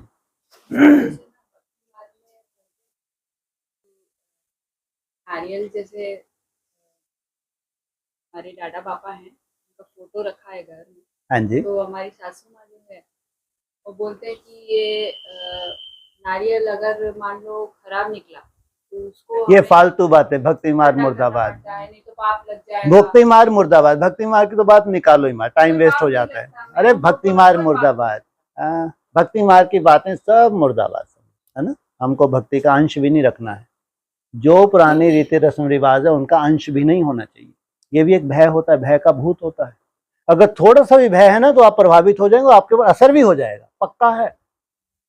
जितना तुम भय से प्रभावित नहीं हो रहे तो आपके ऊपर कोई असर नहीं हो सकता, और अगर तुम अंदर से प्रभावित हो तो असर भी हो जाएगा। सबसे बड़ी बात ये है, इसलिए कहते हैं मन का है पूरा। ये सोल भी है, किसको पकड़ती हैं? कमजोर मन को पकड़ती हैं, प्रभाव हो जाता है। हाँ जी। एक क्वेश्चन आया है कि कल आपने बोला ना कि हम वो हमारे दादाजी हैं, हाँ हम जी। उनकी पौत्रे पौत्रियां हैं। हाँ जी। तो फिर एक क्वेश्चन बीच में फंसा है बाप। हाँ, हाँ तो वो ये एक क्वेश्चन आया है ठीक है, कि बाप, आप उनको बता देते ना ये कौन सा बड़ा मैंने क्वेश्चन है। बोला लेकिन आपसे एक बार सुन- अच्छा, मैंने इस मुखबारिंद क्या है? मुखबारिंद क्या बोलते हैं? मुखारविंद। हाँ, इस आपके मुख से मुख सुनना से। है। हाँ जी, हाँ, यही मैं ही सुनाऊंगा जो आपने सुना है। वो है हमारे दादाजी, देवदेव महादेव है हमारे पापा जी, और हम हैं पोते जी। हम क्या हो गए? और फिर उन्होंने कल की मुरलियां 2-2 ताऊ बना दिए। क्या बना दिए? 2-2 ताऊ बना दिए, है ना। बड़ा भाई जैसे बाप समान। लेकिन अगर सृष्टि की शुरुआत होगी तो पहले कौन चाहिए? हाँ, ग्रेट ग्रेट ग्रैंडफादर, और फिर बाप, फादर, और फिर ताऊ, हाँ, फिर बच्चे। बच्चे। बिल्कुल। तो उनका ये क्वेश्चन है कि शिव जो है, फिर वो दादाजी है, लेकिन कहते हैं ना he is the father of supreme father. जो बिंदी है वो सदा ही शिव है। हाँ। इसका मतलब ये नहीं कि कोई जड़ परम धाम नहीं है, ये ध्यान रखना। जहां से सब आत्माओं को उतरनी है वो तो है ही, उसका अस्तित्व खत्म नहीं हो सकता, लेकिन वो जड़वत है। इसलिए शिव के लिए खुद ही बोला है। ये कोई ज्ञान थोड़ी है शिव में, बिंदी, मेरी बिंदी में तो ज्ञान है ही नहीं। शिव बाबा में ज्ञान है, वो अव्यक्त ज्योतिर्लिंगम। इसलिए बाकी शिव का अस्तित्व तो है ही। 800 करोड़ आत्माओं का पिता, मतलब कहीं से तो आत्माएं आई हैं जो वृद्धि हुई है। इनको कहीं तो शांति की अवस्था में जाना है, नहीं जाना? तुम तो बेहद में शांति में जा रहे हो, लेकिन ऐसी जड़ अवस्था में भी जाना है इनको, सबको परम धाम जाना है। सबको जाना है, तो वहां शिव होना चाहिए नहीं होना चाहिए? हाँ, तो उनका घर तो है ही है, लेकिन वहां कोई ज्ञान नहीं है, क्योंकि ज्ञान की दरकार ही नहीं है। जिस अवस्था से आप ऊपर जा रहे हो उसी अवस्था से ऑटोमेटिक आपको नीचे आ जाना है। जो जो लास्ट जो आपकी मति हुई है, अंत मति सुगति, वैसी वैसी आपकी गति होगी, चाहे सत्युग के 9 लाख में आना है, चाहे 2 करोड़ में, चाहे 8-10 करोड़ में, चाहे फिर द्वापर युग से जो जो धर्म आए उसमें आना है, या भक्ति मार्ग जो शुरू हो उससे आपको उतरना है। तो वो अंत में सबकी अपनी अपनी मति जैसी बैठ जाएगी, वैसी उनकी गति हो जाएगी, सृष्टि के वृद्धि का कारण भी बन जाएगा। लेकिन अभी हम लोगों को चैतन्य परम धाम में जाना है, या इन आंखों से जो दिख रहा हो, हमारा शरीर भी ना छूटे, हमारा शरीर भी रहे, और प्रैक्टिकल हमारे लिए कैसा चाहिए? अव्यक्त ज्योतिर्लिंगम। अव्यक्त है वो बात अलग है, और तुम भी तो अव्यक्त बन के जाओगे ना, व्यक्त में तो कोई जा भी ना सके। अव्यक्त बने बिना उस अव्यक्त परम धाम में नहीं जा सकते, इसलिए शास्त्र ने उसको वैकुंठ भी कहा है, उसको परम धाम भी कहा है। इसलिए मुरली में ये बोल दिया तुम परम धाम को इस धरा पे उतार लोगे। मुरली में ये बोला है ना कि इस धरा पे तुम क्या करोगे? परम धाम को उतार लोगे। उसको शिवालय भी कहा है, वहीं से सृष्टि की शुरुआत होती है। इसलिए शिव बाबा आए हैं, तुमको कहाँ भेज देते हैं? शिवालय में, जहाँ से सृष्टि की शुरुआत होती है। बाप आए हैं देवी देवता धर्म स्थापन करने, हाँ जी, है ना? हाँ जी, तो फिर ये भी कहा, आप कहते हो कि हर एक धर्म के अपने अपने बाप भी तो होंगे, बिल्कुल। फिर वो वाली बात भी आती है। क्यों नहीं, क्यों नहीं? तो जो देव, सब धर्म के अपने अपने प्रजापिता है। हाँ जी, जैसे इस्लाम धर्म का जो ग्रुप होगा वो उसको, लेकिन उन सब का पिता कौन है? शिव नहीं, ग्रेट ग्रेट ग्रैंडफादर प्रजापिता को भी बोला है। हाँ, जितने भी धर्म वाले हैं वो किसके आगे झुक रहे हैं? ये अपवित्र राजाएं हैं, वो पवित्र राजा है। अपवित्र राजाएं पवित्र राजाओं के आगे झुकते हैं, तो वो शूटिंग यहाँ हो गई। तो अपने अपने धर्म के ये पिताएं हैं, है ना? लेकिन इन सब का पिता ग्रेट ग्रेट ग्रैंडफादर प्रजापिता के लिए बोला है मुरली में। अब प्रजापिता का भी बाप शिव बाबा, वो हमारा हो गया ग्रैंडफादर शिव बाबा, उनका ग्रैंडफादर प्रजापिता। हाँ जी, इसलिए 2 तरह के पॉइंट आते हैं मुरली में। इसलिए तुम्हारे लिए पढ़ाई वो अलग है, उनके लिए पढ़ाई वो अलग है, इसलिए सबको मिक्स नहीं कर सकते सब पॉइंट्स को। इसलिए जहां डाडे शब्द आता है, दादे, वहां ब्रह्मा का भी बाप, फिर पोते हो जाते हो, है ना? जैसे और धर्म वाले प्रत्यक्ष होंगे तो उनका बाप प्रजापिता, प्रजापिता से ऊपर भी कोई है उसका बाप। तो कहाँ देवताओं का जो कुल चला है, कहाँ और धर्म वालों को छिलका उतार के फिर वापस चक्र को शुरुआत होना है। तो इनकी गति अपनी अपनी है। उस मुरली में कई बार 2-2 बातें आ जाती हैं, समझ नहीं आती, यहाँ बाबा ने ऐसा ही बोला, यहाँ बाबा ऐसा भी बोला है, लेकिन उनके दोनों जगह जब वो बात आएगी तो उसका अर्थ अलग हो जाएगा। ऐसे बहुत से पॉइंट मिलेंगे आपको, इसलिए ब्रह्मा कुमारी बहुत से वो पॉइंट निकाल के बता, देखो यहाँ तो ऐसा बोला ऐसा बोला है, क्योंकि है ही 2 बातें, क्योंकि 2 तरह की यहाँ पढ़ाई चल रही है। एक संपूर्ण राजयोगी बनने की पढ़ाई भी है, एक और धर्म में कन्वर्ट होना उनकी पढ़ाई भी है, शरीर छोड़ने वालों की पढ़ाई भी है, शरीर रहते रहते वहां जाना वो भी पढ़ाई है। तो दोनों पॉइंट को एक साथ नहीं जोड़ सकते आप। हाँ जी, तो जो बाप देवी देवता धर्म बना स्थापन करने आए हैं, हाँ वो जी। तो बाप की बात हुई ना, शिव बिल्कुल बाबा की। बिल्कुल बिल्कुल। तो वो लेकिन एक फिर तरह से आता है कि वो सभी धर्मों का पिता है, मतलब सभी धर्मों का पिता है, लेकिन उन सभी धर्म वालों को अपने पास बुला लेगा, कहाँ? परम धाम में। तुम्हारे कुल की शुरुआत उससे हो रही है, तो वो शिव वंशी ब्रह्मा कुमार कुमारी है, और तुमको वैसा बन के वंश की शुरुआत होती है, ऐसे नहीं। तुम 100% जब आत्मा बन जाते हो तब जाके वहां जाके नीचे आते हो। तुम 100% आत्मा बने, ये कोई मासी का घर नहीं है। शरीर को रिजनेट करना भी कोई मासी का घर नहीं। तुम वहां तक गए जहां सबको शरीर छोड़ के जाना है, उस शांति की अवस्था में तुम परमानेंट चले गए, सोचो तुम्हारा संस्कार ही बन गया।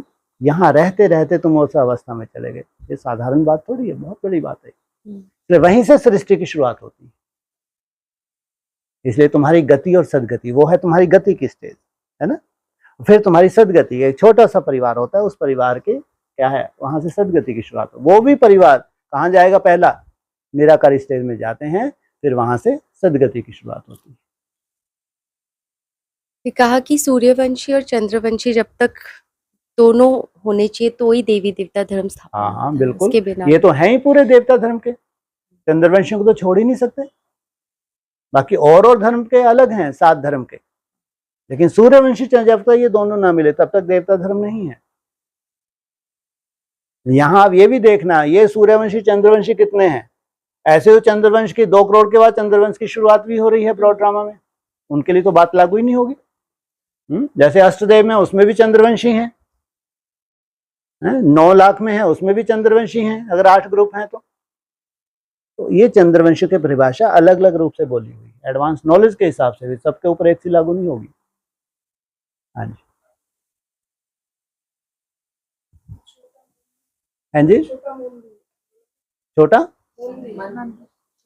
छोटा मंदिर, हाँ जी, हाँ, वो छोटा सा मंदिर होगा।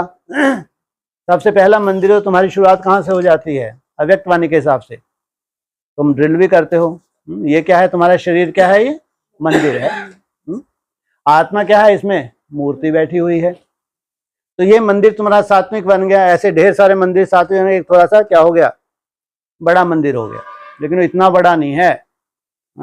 वो कहाँ इतना बड़ा मंदिर, धीरे धीरे वो मंदिर कितना बन जाए, सुखधाम कहलाने लगे, 9 लाख की पॉपुलेशन हो जाए, तो वो भी बहुत बड़ा नहीं है। कहाँ पूरा विश्व भी तुमको स्वीकार कर ले, तो कितना बड़ा मंदिर हो गया ये।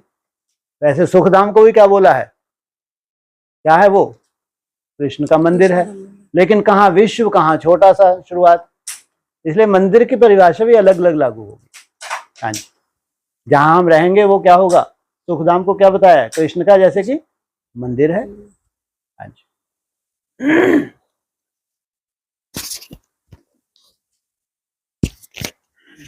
हाँ जी, यह अंत में आया कि शिव बाबा आए तब हम सब आत्माएं जाएं, हाँ जी। और शिव बाबा आते ही हैं सबको ले जाने। तो ये कब की बात है? शिव बाबा आए तब हम जाएं, आए ही हैं सबको ले जाने। बोलो भाई, आए कब आएंगे, जब तुम सब निराकारी स्टेज में टिके हो। एक समय है, एक निश्चित स्थान है जब सब निराकारी स्टेज में टिके हैं। आएंगे नहीं आएंगे, उतारोगे नहीं उतारोगे, उतर गए। अब शिव बाबा आए हैं, अब इन सब को जितने वहां बैठे हैं अपने स्टेज से संतुष्ट नहीं हैं, लेकिन क्या सन्नाटा छा गया। सब कहां चले गए, उसी स्टेज में चले गए जिस स्टेज में कौन रह रहा है, शिव रह रहा है। तो उसको कहेंगे वैकुंठ, उसको कहेंगे प्रैक्टिकल परम धाम। इस धरा पे उतार लिया। अब सबको पीछे पीछे जाना है। जो नीचे हैं 800 करोड़ आत्माएं, समझो इनकी भी लॉटरी लग गई तुम्हारे साथ, आज नहीं तो कल। ऐसा नहीं, एक साथ नहीं होगा। जब तक ये तुम्हारी वृद्धि जाके 9 लाख ना हो, तब तक वो नरक दिन प्रतिदिन धीरे धीरे क्या होगा, खत्म होता जाएगा। ये नहीं है कि 9 लाख आपकी जाते से ही हो जाए, नहीं। जब 9 लाख होंगे तब कहेंगे अब पूरी तरह से सतयुग हुआ। ऐसे नहीं, 9 लाख की वृद्धि होने में टाइम लगता है, तब तक तो तुम नदियों के किनारे आ गए।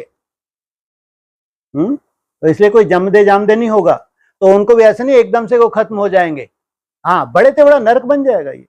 शिव तुम्हारे बीच में आ गया तो पूरे तो पूरा नरक हो गया वो, क्योंकि शिव ने अपना कर्तव्य कर दिया। एक छोटा सा तैयारी करनी थी, वो परिवार तैयार कर दिया शिव ने। शिव ने अगर तैयार किया तो पूरी दुनिया को मालूम होना चाहिए।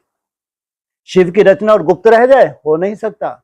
ऐसी क्या साक्षात्कार की लीला वहां चलेगी, पूरे विश्व को मालूम पड़ेगा, पूरे विश्व को, चाहे हिंदू हो, मुस्लिम हो, सिख हो, ईसाई हो। कोई उसको जन्नत कहेंगे, पैराडाइज कहेंगे, वैकुंठ कहेंगे, स्वर्ग कहेंगे, अपने अपने हिसाब से उसको टाइटल देंगे, सबको मालूम है। लेकिन वो है सबसे बड़ी आध्यात्मिक शक्ति।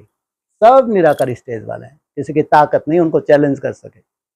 ये जितने जितने मठाधीश हैं, जितने बड़े बड़े तांत्रिक हैं, ये तो ऐसे थन थन कांपते हैं, बात मत पूछो। कोई की ताकत नहीं उनको चैलेंज कर सकते। फिर ये क्या चैलेंज करेंगे, जो जड़ बुद्धि हैं। इसलिए हैं 50-60 गांव, लेकिन तुम पूरे विश्व के मालिक बनते हो। माना पूरा विश्व स्वीकार करता है कि इनकी जो सत्ता है इसको नहीं हिलाया जा सकता, ये आध्यात्मिक सत्ता है। ऐसी सत्ता होनी चाहिए थी। आज सभी ये मानते हैं, सभी कम से कम भगवान से मांग रहे हैं। इतना पाप बढ़ रहा है, इतना अत्याचार बढ़ रहा है, वो कहाँ गए वो फरिश्ते, कहाँ गए वो देवते, अब उनको उतरना चाहिए। सबकी यही इच्छा है, ध्यान रखना। पापियों की बात अलग है, लेकिन जो पुण्य आत्मा ऊपर से चली हुई है उनकी ये इच्छा है कि इतना हाहाकार मच रहे हैं, ऐसे बम फेंक रहे हैं, इंसान की कोई वैल्यू ही नहीं। सोचो आप, बिल्डिंग के बिल्डिंग उड़ा रहे हैं। सोचो, न्यूज इतनी थोड़ी सी, अरे पता नहीं कितने मार डालते हैं, ये क्या वैल्यू रही है इंसान की। जो देखने वाले वो भी जानते हैं कि अब तो भगवान को आना चाहिए भैया, इतना, अरे बाप कह रहे कुछ भी नहीं हुआ पाप, अभी देखो। जबकि क्यों नहीं देखा ना ऐसा, इसलिए वो नहीं जो देखा उस सबसे तो बहुत बड़ा पाप है। आज तो क्या हुआ, मीडिया पूरा विश्व का दर्शन करा रहा है, किसी कोने में कुछ हो तो हाहाकार मची हुई है, लेकिन बाप कहते हैं तो कुछ भी नहीं है। इसका 10 साल में क्या कुछ होने वाला है इसकी तो कोई कल्पना भी नहीं कर सकता। तो जब बड़े से बड़ा पाप हो गया, पूरी सृष्टि एकदम त्राहिमाम त्राहिमाम होगी, वही समय होता है पूरी सृष्टि में जो श्रेष्ठ देवात्मा हैं वो अपनी निराकारी स्टेज में पहुंच गई, घोर नरक में उनको स्वर्ग की सौगात मिल गई। तो वहां उस वायुमंडल में कौन चाहिए अब, फिर बाप आ जाते हैं, तुमको अपने साथ ले गए निराकारी स्टेज में, ताकि पूरी दुनिया को फिर वापस कहाँ जाना है, तुम्हारे पीछे पीछे, आज नहीं तो कल परम धाम जाना ही। वैकुंठ की स्थापना जी, एक गांव हाँ जी, से 50-60 गांव, फिर 50 पहले एक से एक गांव, स्थापना पहले होती है। एक गांव का ही बोला है। हाँ फिर जी, करीब 150-200 सालों में 50-60 गांवों की स्थापना होगी। बिल्कुल। ये पूरी जम्बू बेट में होगी, भारत में होगी। जम्बूद्वीप केवल शास्त्रों में है, ध्यान रखना, है ना। जम्बूद्वीप जो शब्द है केवल शास्त्रों के, उसमें जो आर्यव्रत है, जो ये भारत एक छोटा सा खंड है। लेकिन यहाँ जो अव्यक्तवाणी एक पीछे अभी आएगी, जितने भी ये अभी धर्म हैं, ब्राह्मण बने हुए हैं उनकी बात कर रहे हैं, जितने भी ब्राह्मण धर्म जो भी आगे चल के प्रत्यक्ष होंगे तो उनके भी वहां ठिकाने होंगे। अगर 9 लाख में उसमें सब धर्मों की आत्मा है, छिलका उनका उतर चुका है और वह सब क्या बन गए, हाँ, या तो जन्म लेके ब्रह्मा बाबा के साथ उतरे हैं या तो इसी शरीर से। तो वहां जितने भी रह रहे हैं उनको क्या कहेंगे, कुछ ना कुछ स्वायत्त स्थिति में गए हैं। लेकिन शुरुआत हुई है एक गांव से, धीरे धीरे कितने गांव हो गए, 50-60 गांव हो गए। तो जब 50-60 गांव होंगे तो नीचे हाहाकार मची, तो गांव में ये ठीक है, 9 लाख की पॉपुलेशन बात अलग, उसमें टाइम लगेगा। 9 लाख कोई ऐसा नहीं होगा कि रिजिग्नेट आपके शरीर हो, इतनी सात्विक आपको प्रवृत्ति हो, उसके बाद सात्विक आत्मा को जन्म लेना, ये ऐसा नहीं होगा कि फटाक से हो जाए। इसके लिए तो आपके शरीर कर्मातीत अवस्था चाहिए ही चाहिए, वो सबकी एक साथ नहीं होगी, वो सबकी एक साथ नहीं होगी। जितने कमजोर आत्मा उतनी पीछे उसका शरीर रिजिग्नेट होगा, है ना। तो इसलिए बाकी मुरली में यही पॉइंट आया है, छोटा सा गांव, फिर 50-60 गांव का जिक्र आया, तो विश्व का भी जिक्र आया। हाँ, ये है कि अगर नदियों के किनारे हैं तो ये जरूर है, ये साइंस भी जानती है कि ज्यादा समय नहीं, हाँ, लेकिन कम से कम 100-200 वर्ष तो लग जाएंगे। ये वो नेचुरल रूप से, उसमें कोई ऐसा नहीं कि तुम कोई प्रयोग करो, नेचुरल रूप से पॉपुलेशन कम होगी तो धीरे धीरे सब क्या होगा, हाँ, प्रकृति उसी फॉर्म में धीरे धीरे आने लगेगी, लेकिन टाइम लगेगा, कम से कम 150-200 वर्ष भी लग सकते हैं। और तब तक तुम्हारा ये प्रोसेस खत्म हो गया, जो रिजिमिनेट होने का प्रोसेस ऊपर खत्म हो गया। अब वो तो अब नेचुरल हो गया वहां भी, क्योंकि अब जिन बच्चों ने जन्म लिया अब वो सात्विक बच्चे आ रहे हैं, तो नेक्स्ट पीढ़ी जो आने वाली है, तो उसको तो कोई बात ही नहीं है। खान पान कैसा है, मिर्ची खिला के खिलाना, खाएगा तो कभी नहीं, हाथ पे रगड़ देना, अरे बाप रे बाप, हमारे दादाजी आप लोग ऐसे होते थे, अरे पापा आपने ये कच्चा खाया, अरे इसके बिना हमारा जीवन नहीं था कभी, है? बिना मसाले के और बिना मिर्ची के हम लोग कभी खाते हैं, भूसा खा रहे हैं। उनको हैरानी होती है कि ये कैसे खाते होंगे, ये कहाँ फल हैं फूल हैं, इतनी सुंदर दुनिया है, सोचो। तो उस दुनिया में अब क्या हो गया, ये नेचुरल हो गया, माना उनको देखी नहीं उन्होंने वो चीज कभी। तो वहां रहन सहन कैसा है, वृत्ति कैसी है, थोड़ी सी पॉपुलेशन है, कोई ऐसी खिंचाव नहीं है आपस में, बहुत सुंदर तरीके से यहाँ ट्रेनिंग लेके गए हैं। जो शरीर छोड़ के भी जा रहे हैं वो भी अव्यक्तवाणी सुन सुन के जा रहे हैं, शुभ भावना, शुभ कामना, ना बुरा देखना है ना सुनना है, ऐसे बुराई हो तो बीज तो डल रहा है ना। अब उस दुनिया में आए तो पहले से वो तो इतने सुंदर है, तो बच्चे कितने सुंदर आ रहे हैं पीछे पीछे, तो कोई किसी को दुख नहीं दे रहा है। वो क्या हो गया, स्वर्ग हो गया, नेचुरल होगा।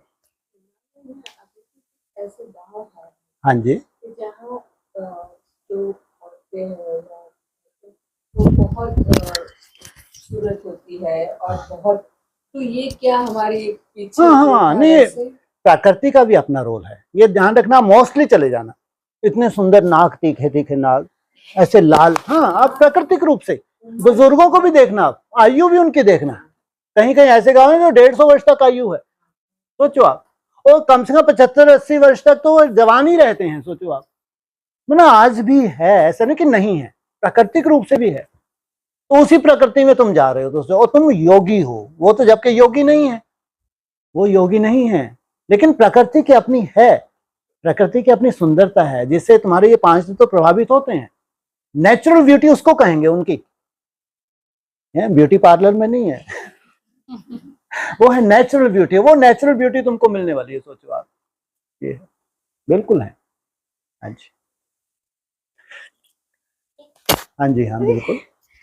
अभी क्योंकि सोमनाथ, जहाँ हाँ जी, सोमनाथ का मंदिर है राइट नाउ हाँ जी, वेरावल, हाँ हाँ, वहां पर ही भालका मंदिर भी है, हाँ। जहाँ पे कृष्ण भगवान को तीर लगा था। ठीक है। और फिर थोड़ा सा वो आगे भागे थे, त्रिवेणी संगम है वहां पे, अच्छा। नदी है वहां पे, उन्होंने पानी पिया क्योंकि तीर लगता है तो प्यास ओहो। लगती है लेकिन पीना नहीं चाहिए, मतलब ये स्टोरी है वहां हाँ पे। नहीं, तो ठीक है, मैं बहुत वही सुंदर स्टोरी है। हाँ जी, हाँ, तो वो भागे भागे गए गुड, पानी पीने, बहुत सुंदर। और पानी पी लिया तो फिर हाँ। वहीं प्राण त्याग ओहो, दिए। ना जल पीते तो प्राण बच जाते लेकिन गला सूख रहा है, ज्ञान जल ही राहत दे सकता है। ऊपर तीर तो मार दिया मारने वाले ने।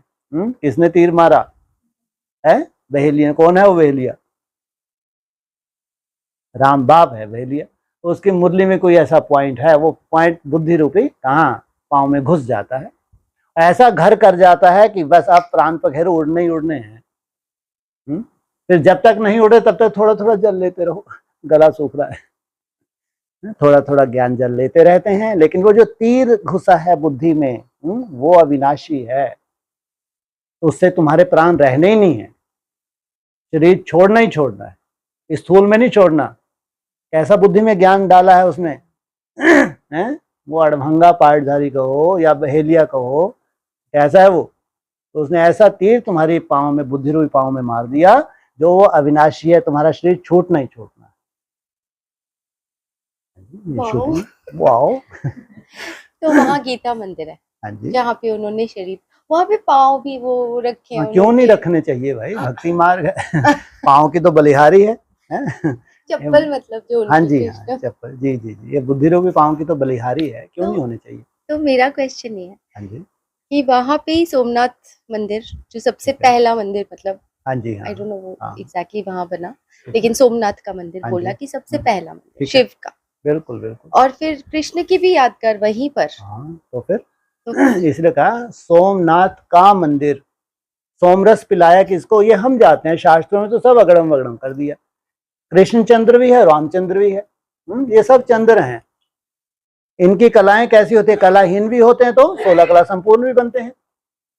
तो सबसे पहले सोम अर्थात चंद्रमा को क्या पिलाया? अविनाशी रस पिलाया। अविनाशी था वो सोम रस, इससे क्या हो गया? वो अविनाशी हो गया तो मंदिर कैसा है?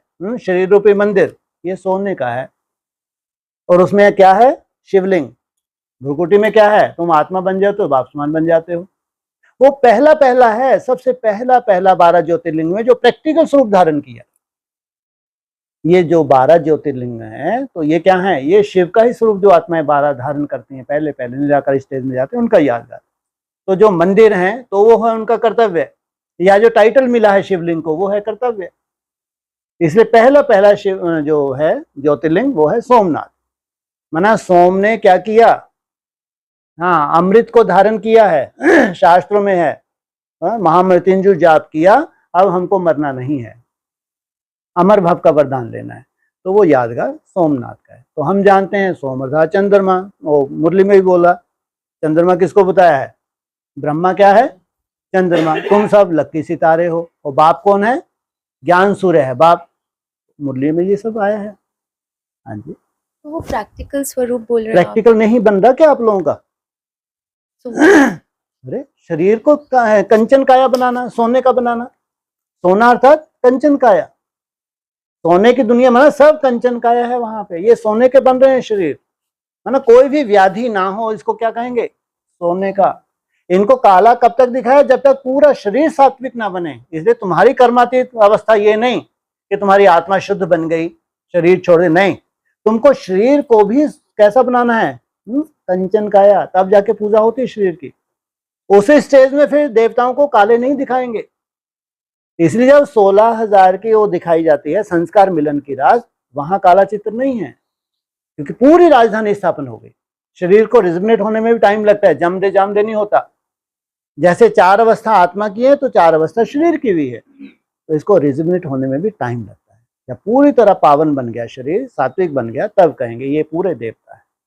तो उसका यादगार सोमनाथ का मंदिर है। और फिर अमरनाथ तो अलग ही हो गया, वो तो अमरनाथ ने तो तुमको वरदान दिया है कि चिंता मत करो, कितना भी कालों का काल महाकाल मंडराए, तुम्हारा शरीर नहीं छूट सकता। इसलिए तुम बनते हो क्या, अमर भव का वरदान भी लेते हो। अकाल तख्त तुम्हारा यादगार है, अमृतसर का तुम्हारा यादगार बाबा ने बताया। तो तुम्हारा बाप कौन है, अमरनाथ, उनसे तुम अमर भव का वरदान लेते हो। तो ये जो कृष्ण का मंदिर और ये सब स्टोरी है सारी, अरे तो संगम युग का बताया ना बाबा ने सब संगम युग का यादगार है। बेहद में तो यहाँ हुआ है ना, लेकिन उन्होंने कितना मिक्स कर दिया, स्टोरी कहाँ से कहाँ बना दी है। तो उसमें तुम जो दाना कहाँ से ढूंढोगे, इतना भूसा है उसमें, वो सब है भूसा, लेकिन सार रूप जो संगम युग पे हो रहा है ये है दाना। लेकिन है, ऐसा नहीं कि नहीं है, वो कर्तव्य सब यहाँ हुआ है। जैसे यादगार मंदिर बने हैं सब हुआ है। तो वो जगह क्यों कैसे फिक्स हुई कि यहाँ पे गुजरातियों की बुद्धि में बैठा होगा पहला मंदिर, तो उन्होंने बना दी, क्या बड़ी बात है। द्वापर युग में कौन आएगा, द्वापर युग में आएंगे ना। सोमनाथ का मंदिर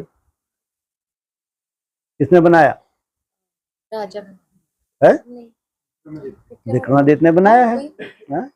फिर उज्जैनी नगरी कहाँ से कहाँ तक थी, मुरली में भी बोल दिया।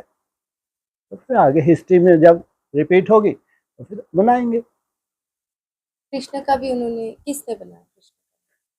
कृष्ण विष्णु से क्या लेना है, जब सबसे पुराना मंदिर के ऊपर कब्जा कर लिया अपन ने, है क्या मुरली में ही कब्जा करवाया ना सबसे पहला मंदिर तुमने कौन सा बनाया, सोमनाथ का मंदिर। फिर वो कृष्ण विष्णु के कहाँ लग रहे, तो भक्ति बाद में शुरू होगी।